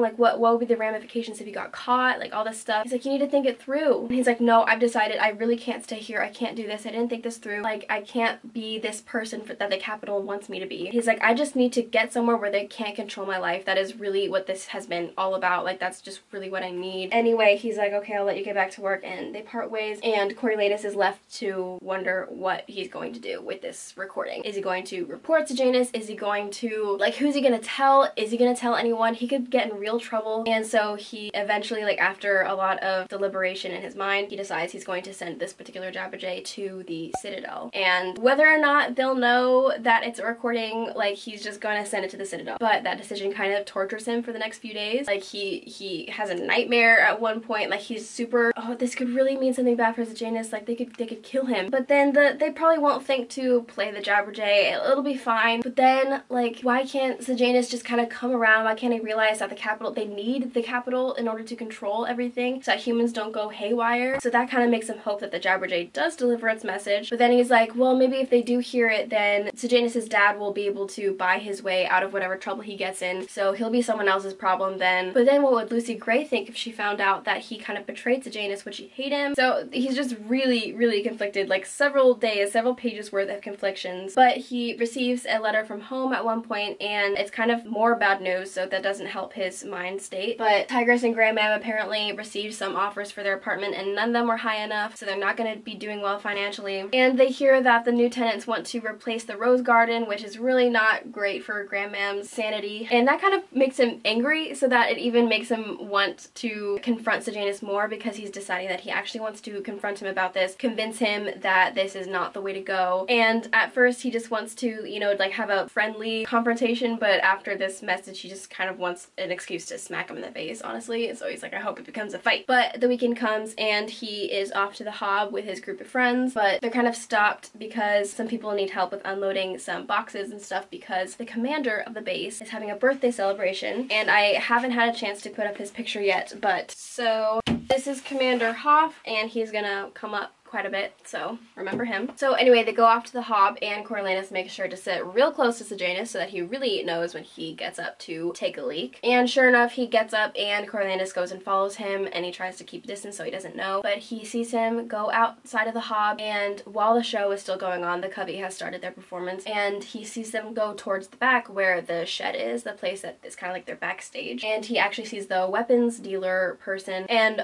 while he's watching all this happening, the song is going on in the background, Lucy Gray is singing, and it's another like love song basically about a guy that sucks, and he's just like, wow, another song about Billy Tope, when will she write a song about me? So all this is going on, it's not helping his mood at all. So he sees this weapons dealer person leave the Hob, and so he's like, well, they have their little deal thing. And so he finally goes and sneaks around to the shack, and he goes inside and he sees Billy Tope and Sejanus there, but then suddenly he sees that a gun is being pointed at him by a third person. But then right as he notices that, Lucy Gray comes up to him and like puts her hand on his shoulder and is like, hey, I saw you. And then she realizes there's another person in here pointing a gun at them, and he tells them to come inside, and so they come inside, and then Sejanus is finally like, it's okay, Spruce, they're with me, like, no need to point that at them. And he realizes that Spruce is probably the girl's brother, the girl that is being held captive by the peacekeepers. And Sejanus is like, yeah, Corio is he's basically my brother, like, he's fine. And then he's like, what about the girl? And Billy Tope's like, that's my girl, she's gonna come with us. And so they kind of play along. Lucy Gray is like, yeah, I'm with him. He's like, you're not with the other guy? And she's like, oh no, Coriolanus is seeing my cousin Barb. And Coriolanus is like, I know that she's lying, but I still don't like it. It makes me jealous. And then they start to talk, and they start to talk strategy. And they say that Sejanus needs to somehow smuggle weapons from the base and all that. So they keep on talking about it, but then suddenly Mayfair comes out of nowhere and presents herself very bitterly. She says, guns, ammo, you can't make more of that, can you? Up north. And they see that it's her, and she kind of like says something to Billy Tope, and he's like, it's not what it looks like. I'll explain it to you later. Go home. But she's really not, and she keeps on like making jabs at the people in the room, like passive aggressive, but also kind of like just full on aggressive. But then she starts to back away towards the exit, and Coriolanus is just like, if she leaves, my entire future is gone. So she's backing around, getting ready to flee. Spruce lifts up his gun, but then Billy Tope like smacks it down, but then Coriolanus shoots, and he can't really see her, but he hears her voice, and she falls to the ground dead. And Lucy Gray is starting to shake, and he's like, go back to the stage, that'll be your alibi, get out of here. He's like, Coriolanus is just kind of realizing what he's done. But then right as Lucy Gray is trying to leave, Billy Tope is like, oh no, if I swing, then you swing with me. But as soon as he starts to go after her, Spruce shoots him. And so now both Mayfair and Billy Tope are dead. And so everyone's very shocked. Eventually, Coriolanus gets Lucy Gray to leave, and he's like, Spruce is like, I'm planning on keeping this quiet, so I'm counting on you guys to keep it quiet too. And he's like, yes, I am definitely gonna keep it quiet, because maybe no one will care about Billy Tope, but Mayfair is the mayor's daughter, so someone is going to want blood for this, namely her dad. And so he gets away as fast as he can with Sejanus, back to the performance. Sejanus is having a little bit of a harder time keeping his face straight because he's just more sensitive. We know this at this point. Coriolanus is starting to worry about it being pinned on him, but then he realizes that the only evidence is those guns, and they're about to leave the country basically with those guns, and so he's not super worried about that, so he's like trying to assure himself that it's gonna be fine. But then as soon as the performance is over, he and Sejanus get up and leave. He's like, let's go. And so they start leaving, and they make it a bit of a way before they start to hear screaming, namely Maud Ivory screaming, so they can tell that she just found the bodies. They all went back to the shed and they found the bodies, and so everyone's wondering what that's about, and like gossip is starting to go around already. But they get back to the base, and he's like, he keeps on telling Sejanus, you have to keep it together, this is a matter of life and death, you have to snap out of it, you have to act like it's normal, we don't know anything. And then Coriolanus is trying to assure himself, like, oh yeah, so now he's killed 2 people, but they were both kind of in self-defense, like obviously in the arena, but then this was another manner of self-defense, so it's fine, right? And then they find out in the morning from Smiley that the people that were killed was the mayor's daughter and some musician guy, and they say that maybe the girl was shot with a peacekeeper's rifle, and the musician was killed with some sort of shotgun, so probably 2 shooters. They couldn't find any weapons in the area, and so the murderers are probably long gone with those weapons, and so a investigation is ensuing. Right now the only suspects are really the musicians, but everyone saw them performing the whole night, so they don't really know. So the trail is really not on the murderer's trail, and so Coriolanus is really happy about that. And so Coriolanus is like asking Sejanus, so what are we gonna do about the escape plan? And he's like, oh, I don't know, we were gonna do it during Commander Hoff's birthday party, but that's not until next weekend, so I don't know if we need to do it before then, or like what's gonna happen. So that's kind of up in the air. Apparently the mayor came and really had a lot to say to the commander about his daughter's death. It's just a lot of things, but they all kind of know that he has no one to blame but himself, because he just lets his daughter do whatever she wants. She's spoiled rotten. Coriolanus is trying to make plans for his future, and he's realizing that if Sejanus doesn't get on with the escape plan, then he's just going to have to report him for the things that he knows. He actually checks his mailbox, and he finds a package from Pluribus, he actually requested some strings for Lucy Gray as a gift, and he's starting to kind of feel a little bit better before he sees an ambulance roll up as he's walking through the base, and someone is taken out of the ambulance. They're all bloody and beat up, and he sees that it's Spruce, and they take him farther into the base, and he can't see him anymore. They take him back into some kind of area, and so that's that. He's wondering what is about to go down. And then they get news in the morning that Spruce has actually died in the night from his wounds. And my cat is playing with the legs of a makeshift tripod, so that's great. And then things just get even worse when at one point during a meal, some officers come up and arrest Sejanus. And all of the friend group is shocked to see this go down, and so they all go to a sergeant, I believe, and tell him, no, look, we know that Sejanus didn't do the murders, like he was with us the whole night, like it wasn't him. And he's like, listen, I don't think it's about that. I think it's about something different. And now my cat is tearing up bags. And from this statement, Sejanus puts together that, this is about the Jabberjay. He feels certain that Dr. Gall has listened to the message of the Jabberjay. And he doesn't know if his father even knows about the predicament because this is completely a capital matter. He doesn't know how much that his parents are being told. So he goes and writes a letter to Sejanus' dad saying he might want to make a few calls. And on his way to mail it, he's actually called to a assembly of people where they announce that that afternoon, Sejanus and this other girl, Lil, are going to be hanged and that they will require help for that event. So Coriolanus is going to have to be on duty and watch Sejanus get hung. And so when he gets put into the truck, he's just kind of in shock, trying to process this, but can't really. They get to the hanging tree. He's there in position in the ranks, and he's just watching Sejanus and Lil come out and make their way to the gallows. And he's just realizing, you know, how different they look from the other guy that was executed here, how he was holding his head up high. He seemed kind of confident almost, but they just seemed like children that were being sent to the slaughter, basically. As they passed him, Coriolanus locked eyes with Sejanus, and all he could see was the 8-year-old boy on the playground, the bag of gumdrops clutched in his fist. And he's just hearing the guy list off the crimes. Treason is their crime, and he sees Lucy Gray in the crowd crying. And Coriolanus finally closes his eyes as the platform drops out from under Sejanus, and his last word is being echoed by all the mockingjays and jabberjays. And his last word was Ma, just screaming out Ma. And so they're just hearing that repeated. That would be traumatizing. I was traumatized from reading this. I don't know what he's experiencing. Oh my goodness. So on the way back after the execution, Coriolanus is just trying to remain numb and stone-faced basically until he gets back. But he starts thinking about how since Spruce didn't flee the district with the guns, then the murder weapons are still out there, and so he's still in danger. And he just starts getting in his head about how he basically just killed his best friend slash brother almost. And he starts to like really panic about that. He really is such a mess, which I understand totally. And not only did Sejanus just die, but he is very soon to follow. He is absolutely certain that his life is about to end, that any minute now people are going to come and tell him that they discovered that he is the one that murdered Mayfair and all this stuff. So he's like, basically in his own eyes, he is a dead man. And so he starts to prepare everything for his death, including he sends the money that Sejanus has squirreled away to Tigress and Grandmam. He wants to find one last gift for Lucy Gray, and he has this like orange scarf that I think is from his mom. I can't remember where the scarf comes from, but he has this orange scarf that he's planning on giving to Lucy Gray so that she has something to remember him by when he's gone. And he puts it in a little bundle with the strings that Pluribus sent from the capital. And then he almost feels relief when at one point one of Commander Hoff's helpers comes and tells them that he is expecting him in his office. So he goes to Commander Hoff's office just ready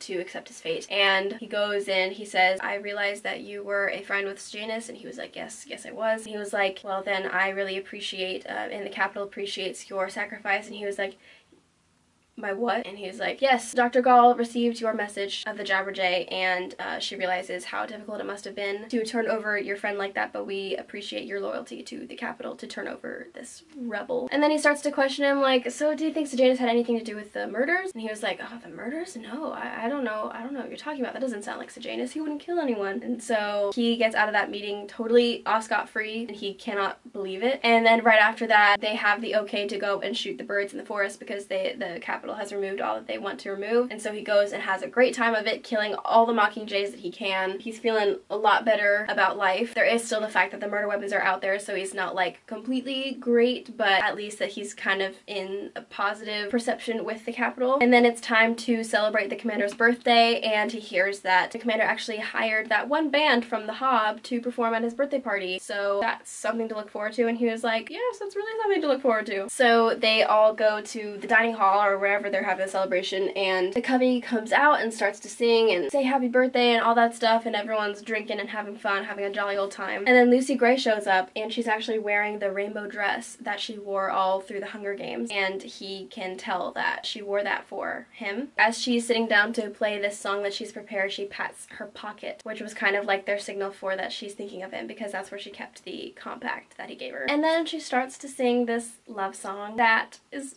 obviously for Coriolanus, because at the end of every verse, the refrain, if you will, is "You're as pure as the driven snow." So she'd written this song for him. At the end, she always says, "That's why I love you, you're pure as the driven snow." And he's very encouraged by this. He thinks they would hang him, but she would be there knowing he was still a genuinely good person. Not a monster who cheated or betrayed his friend, but someone who'd really tried to be noble in impossible circumstances. So to her, he is pure as the driven snow. In the last verse, she even says, "That's why I trust you, you're pure as the driven snow." So she switches out love for trust, because to her it's more important, so that's a cute little tidbit. After the song, he kind of like goes to their makeshift backstage, and they just embrace, and she says like she's so sorry about Sejanus and all that, but he's so comforted by her. Then she explains how the mayor is basically stalking her now. He's like following her and like staying outside of her house because he's totally convinced that she killed Mayfair, and so she's so uneasy and feels so unsafe. She like tried to get help, but no one would help her. So Lucy Gray is kind of starting to fear for her life, honestly, and she's like, I think I need to flee the district, just like Billy Tope and the others were about to do. And she's like, so I'm glad I got to see you tonight, because this is probably gonna be goodbye. And he was like, no, I'm definitely going with you. And she's like,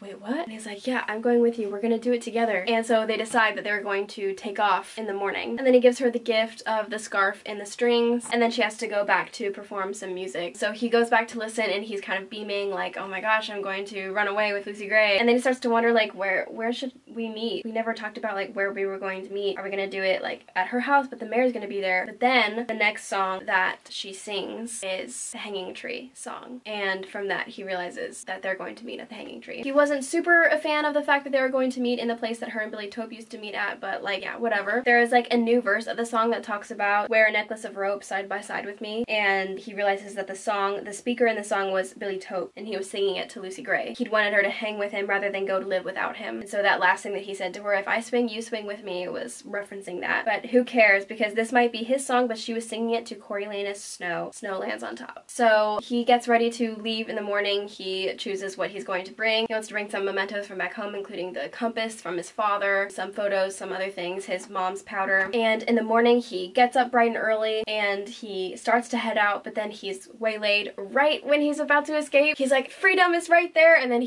someone's like, Private Snow? He's like, yes. And he's like, this is it, right as I'm about to escape. They're like, you're needed in the commander's office. And he's like, so we're all dreading what's about to happen here. But then he goes to the office, and he goes in, and he sees Commander Hoff, and he stands up, salutes him, and says, Private Snow, let me be the first to congratulate you. You leave for officer school tomorrow.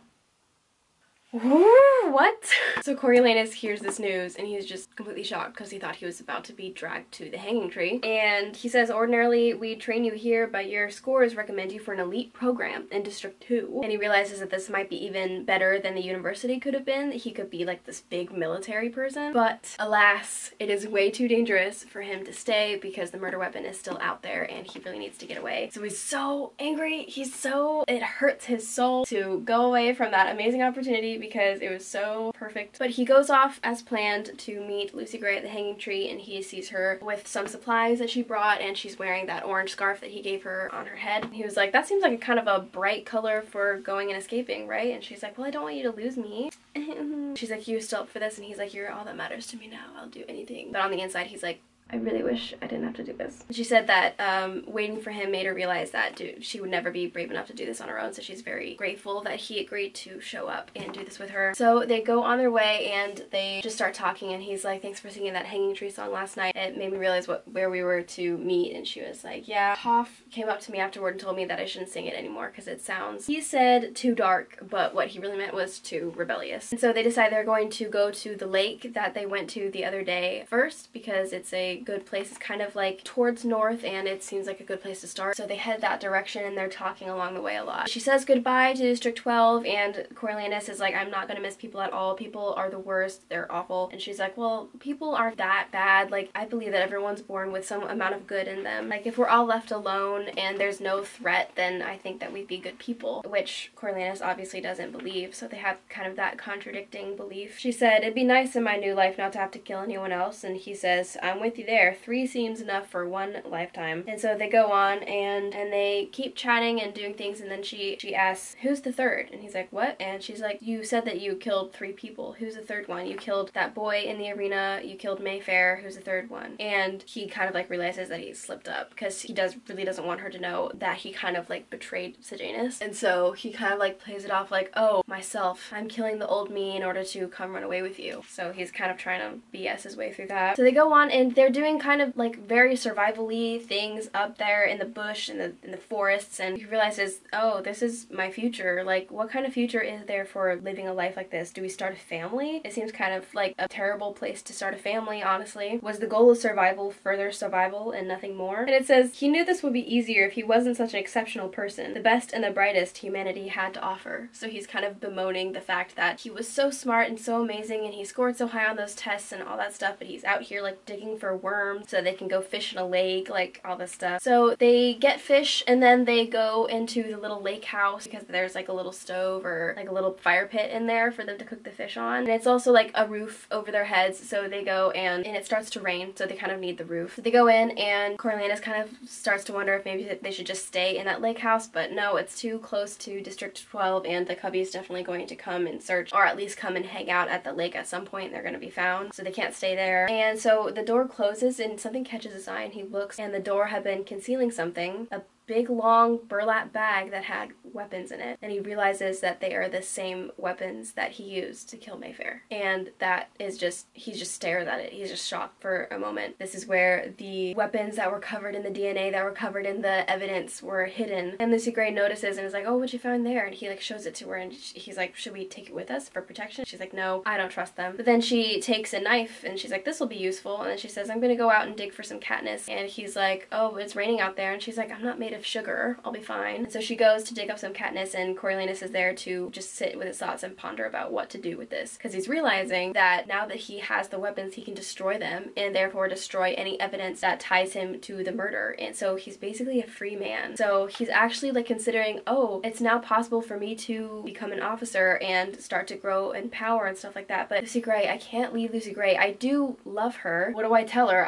Sorry, I love you, but I love the prospect of being an officer more? Or like, what do I tell her? He knows for sure that if he were to abandon her in the woods, that she would definitely not take that well, and he's seen the kind of revenge that she takes and how he could be like on the sad end of that kind of revenge, and he really doesn't want to be in that position. So he's really conflicted. He thought about how good she was at killing in the arena and how cold-blooded she could be if she wanted to be. He thought of like some of the things that Billy Tope said when he was alive, like, oh, you have them fooled, you'll find out soon enough. Oh, poor Lucy Gray, poor lamb, like she has you all fooled. And thinking about these things, he goes out to find her with this rifle. And he calls out to her, but she doesn't answer, and he kind of realizes that she's hiding from him for some reason. He's like, why would she hide from me? What would happen to make her think that she was suddenly in danger, that he would like harm her or something? But he realizes, oh, she probably found out that Sejanus was the third person that he'd killed, that he was responsible for his death. So did she find that out and is now hiding from him? Does she think that Coriolanus is going to kill her? He didn't want to kill her, he just wanted to talk to her. At least that's what he was telling himself. He told himself to leave the gun, but for whatever reason, he doesn't. He carries it along with him. He keeps calling out, Lucy Gray, I just want to talk to you. Come on, where are you? I just want to talk to you. He's thinking about how if she gets away, then she knows that he killed the person, and that if she gets out and she tells people, then that would like ruin his reputation forever. So he's like, like worrying that she got away, that she's gonna go tell everyone what happened. And then he finally finds some of her tracks and he follows them into some bushes. He's like wondering, oh, maybe she just found a place, and she's like now sobbing at the prospect of him leaving her, and she's just like, she's brokenhearted, and he kind of feels bad. But then he sees some orange at the corner of his eye, and he's like, oh, there she is, because she's wearing the orange headscarf. And so he goes to find her. It's like, Lucy Gray, and he just sees the scarf has been probably blown off her head and is now in a patch of bushes. And so he reaches down to grab it, and then he sees something at the corner of his eye but can't react soon enough, and a snake comes out and bites him. He like panics and like kills the snake really quickly, but then he realizes like, oh my goodness, Lucy Gray, she knows where the snakes like to hang out. Maude Ivory told him that, and he's like, Lucy Gray just tried to kill me. Poor lamb indeed. He was beginning to sympathize with Billy Taupe, and then he suddenly gets very vengeful, and he's like, oh, she's going to pay for this. This is war. If he'd felt better, he'd have laughed at the irony of how quickly their relationship had deteriorated into their own private Hunger Games. And he goes to hunt her in the brush, in the bushes. He keeps calling for her, Lucy Gray. He realizes she probably doesn't want to battle him because he's holding a rifle and she only has a knife. He realizes that she'll probably head back to the lake house to try and get a better weapon, and so he starts to listen, and he hears someone is bolting towards that direction, and so he turns and he starts to shoot at the place that he thinks that he heard her, and he thinks he hears a cry somewhere, and he's like, gotcha. And he goes over and he's trying to look for her, but he can't find anything. He can't find blood, body, nothing. And he starts to call out for her again, Lucy Gray, we can work something out. Of course, they can't work anything out at this point. And then he hears singing start up. She starts to sing the Hanging Tree song. He's like, oh my gosh, I get it, I know this song, whatever. And then he turns and he starts to fire in the direction that he thinks he heard the song. But he starts to get really confused because as soon as the song started, Mockingjay started to spread the melody, and so he can't hear anything more. And so he thinks that she probably moved on. So he's like, that clever girl, she knew that those birds would cover for her. And so he's like, Lucy Gray, Lucy Gray. He keeps on searching and searching, but the birds are so loud. The birds are cacophonous, and he just like, at one point he just kind of snaps and starts to fire bullets into the air, into the trees, trying to shoot all those birds down. And so he's trying to find some evidence that he got Lucy Gray, but no matter how much he searches, he can't find where any body is. He can't find a body. He can't find anything. But he realizes he has to get out of there. He just had a snake bite. He has to go get it treated or something. But first he has to destroy the weapons. And so he goes and he throws the weapons in the lake, and he's kind of like going a little bit crazy on his way back to the base. He thinks that he's definitely poisoned because on the way he gets sick. When he went into the lake, a lot of his stuff got destroyed, but his father's compass still works, and so he's like, my father's still looking out for me even past the grave. So he finally got to the base and got to the clinic, and the person said, oh, this bite isn't venomous, so you're okay. And so that's a relief because he thought he was poisoned. The doctor's like, well, it'll leave a scar, and he thought, good, then it'll remind me to be more careful. And so he finally decides to go through with his plans to go to District 2. And so he says goodbye the next morning. He packs up whatever he has left and gets on the hovercraft to go to District 2. And he is surrounded by comfort, by a very luxurious hovercraft, and he is so comforted by comfort. It says he feels so much more at home in a place like this. And so he's kind of like finally relaxing and dozing off a little bit. But when he wakes up after the hovercraft lands, then someone says, welcome to the Capitol. And he's like, did I miss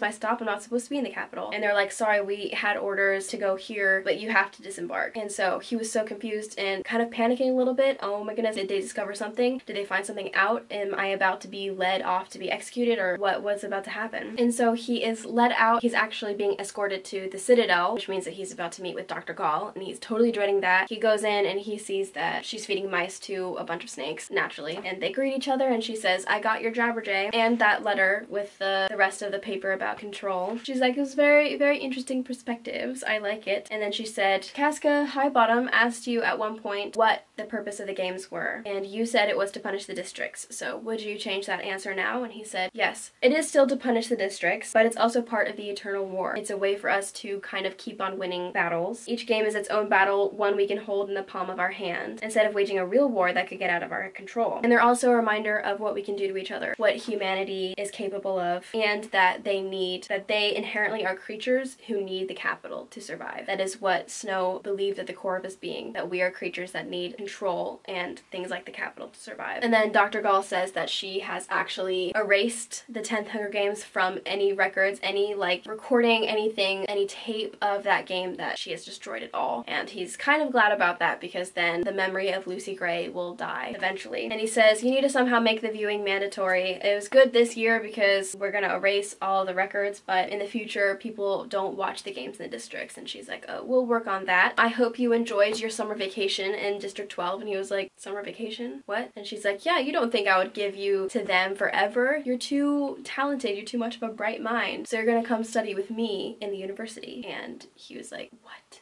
And she says, yes, I've ordered you an honorable discharge. Effective immediately, you're to study under me at the university. Classes start Thursday. And that is where the epilogue begins. So you thought it was over, but no, there's an epilogue. So Snow is now in a game maker internship at the university where they make a lot of changes to the makeup of the Hunger Games, including they make the victor a lot more of a victor. Like, they give them prize money, they give them a house in the victor's village in the districts, and they give the district like a reward, and among other things they change a lot for the future Hunger Games. And he's also gotten really close with Sejanus's parents since they lost a son and he doesn't really have any parents. They've kind of adopted him. They can't officially because he's too old, but they kind of name him their heir, which he's very happy about, so he is well off now. That night they're actually going to have a quiet celebration in honor of what would have been Sejanus's 19th birthday, but before he goes to that he pays a visit to Dean Highbottom and he brings a couple things. He goes there and he says that he's hoping to collect his mother's compact. Dean Highbottom is looking worse than ever. His addiction has just gotten way out of hand, and he actually has brought Sejanus's things that were in his locker in District 12, and he brings the framed diploma and says, I think you'd want this. You don't want someone like Sejanus's name associated with the academy, so I thought you would want this, not floating around out there. And Dean Highbottom's like, wow, you're so considerate. And so he takes everything else and dumps it in the trash, including the photos and the morphling, the drug. He says the fewer bad memories the better. And Dean Highbottom says, so you grew a heart in the districts. And Snow says, not in the districts, and the Hunger Games. I have you to thank for that. After all, you're responsible for them. And he says, oh, I think half the credit for that goes to your father. And so we find out the origin of the Hunger Games. What really happened was Dr. Gall gave Casca and Coriolanus's dad an assignment. The assignment was to create a punishment for one's enemies so extreme that they would never be allowed to forget how they had wronged you. So him and Snow's dad were kind of out, kind of drunk, kind of messing around, and while he was drunk, Casca came up with this idea of the Hunger Games. And then when he woke up in the morning, he realized that Snow's dad had gone with it and had actually turned it into Dr. Gall, and he was horrified at what he had created. It was never meant to be shown to anyone. It was never meant to see the light of day because it was just that horrible. He didn't want anyone to see it. But Snow wanted the grade. He liked the idea, and so he presented it to Dr. Gall and she accepted it, and Casca has to live with that now forever. But Dr. Gall loved it so much because it so supported her view of humanity, especially using the children, because we credit them with innocence, and if even the most innocent among us turn to killers in the Hunger Games, what does that say? That our essential nature is violent. Self-destructive, Dean Highbottom murmurs, like moths to a flame. And that is why he said that. And then he asks about Lucy Gray and asks, was she sad to see you go? And he said, oh, it made us both a little sad. And so Coriolanus leaves Dean Highbottom to his sorrows. He thinks about Lucy Gray and how Smiley had just sent him a letter saying that no one really knows what happened. She kind of disappeared, sort of a mystery, just like the girl in the ballad that she is named from, some kind of ghost. He also said that music is now banned from the Hob because it causes trouble, and Coriolanus is like, heck yeah, it does. He realizes that through this experience, he does not like love. He doesn't like feeling it. He doesn't like what a fool it made him, how it didn't make him think clearly, and so he realizes that if he ever does get married, it has to be someone that he doesn't love. He thinks of one of his classmates in particular. She's especially snobby. She was the mentor for the boy from District 1 during the Hunger Games, and he was like, that would be perfect because I don't love her. In the future, he imagines them as president and first lady, and how he's going to be iron-fisted, and they might call him a tyrant, but honestly they should thank him because he's really doing humanity a favor. And then bemusedly he thinks about how difficult it was to fit the rat poison into the morphling bottles that he gave Dean Highbottom, but it would be worth it because he wouldn't even know. Like, there would be nothing to tie him back to whoever had poisoned those bottles. Although he couldn't help hoping that as the dean drew his final breath, he'd realize what so many others had realized when they challenged him, what all of Panem would know one day, what was inevitable.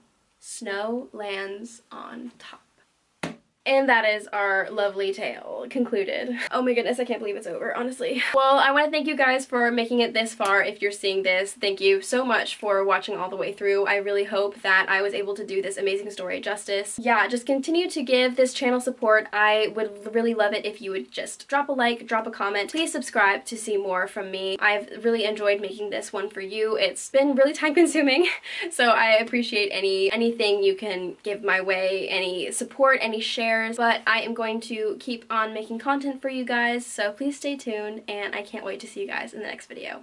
Bye!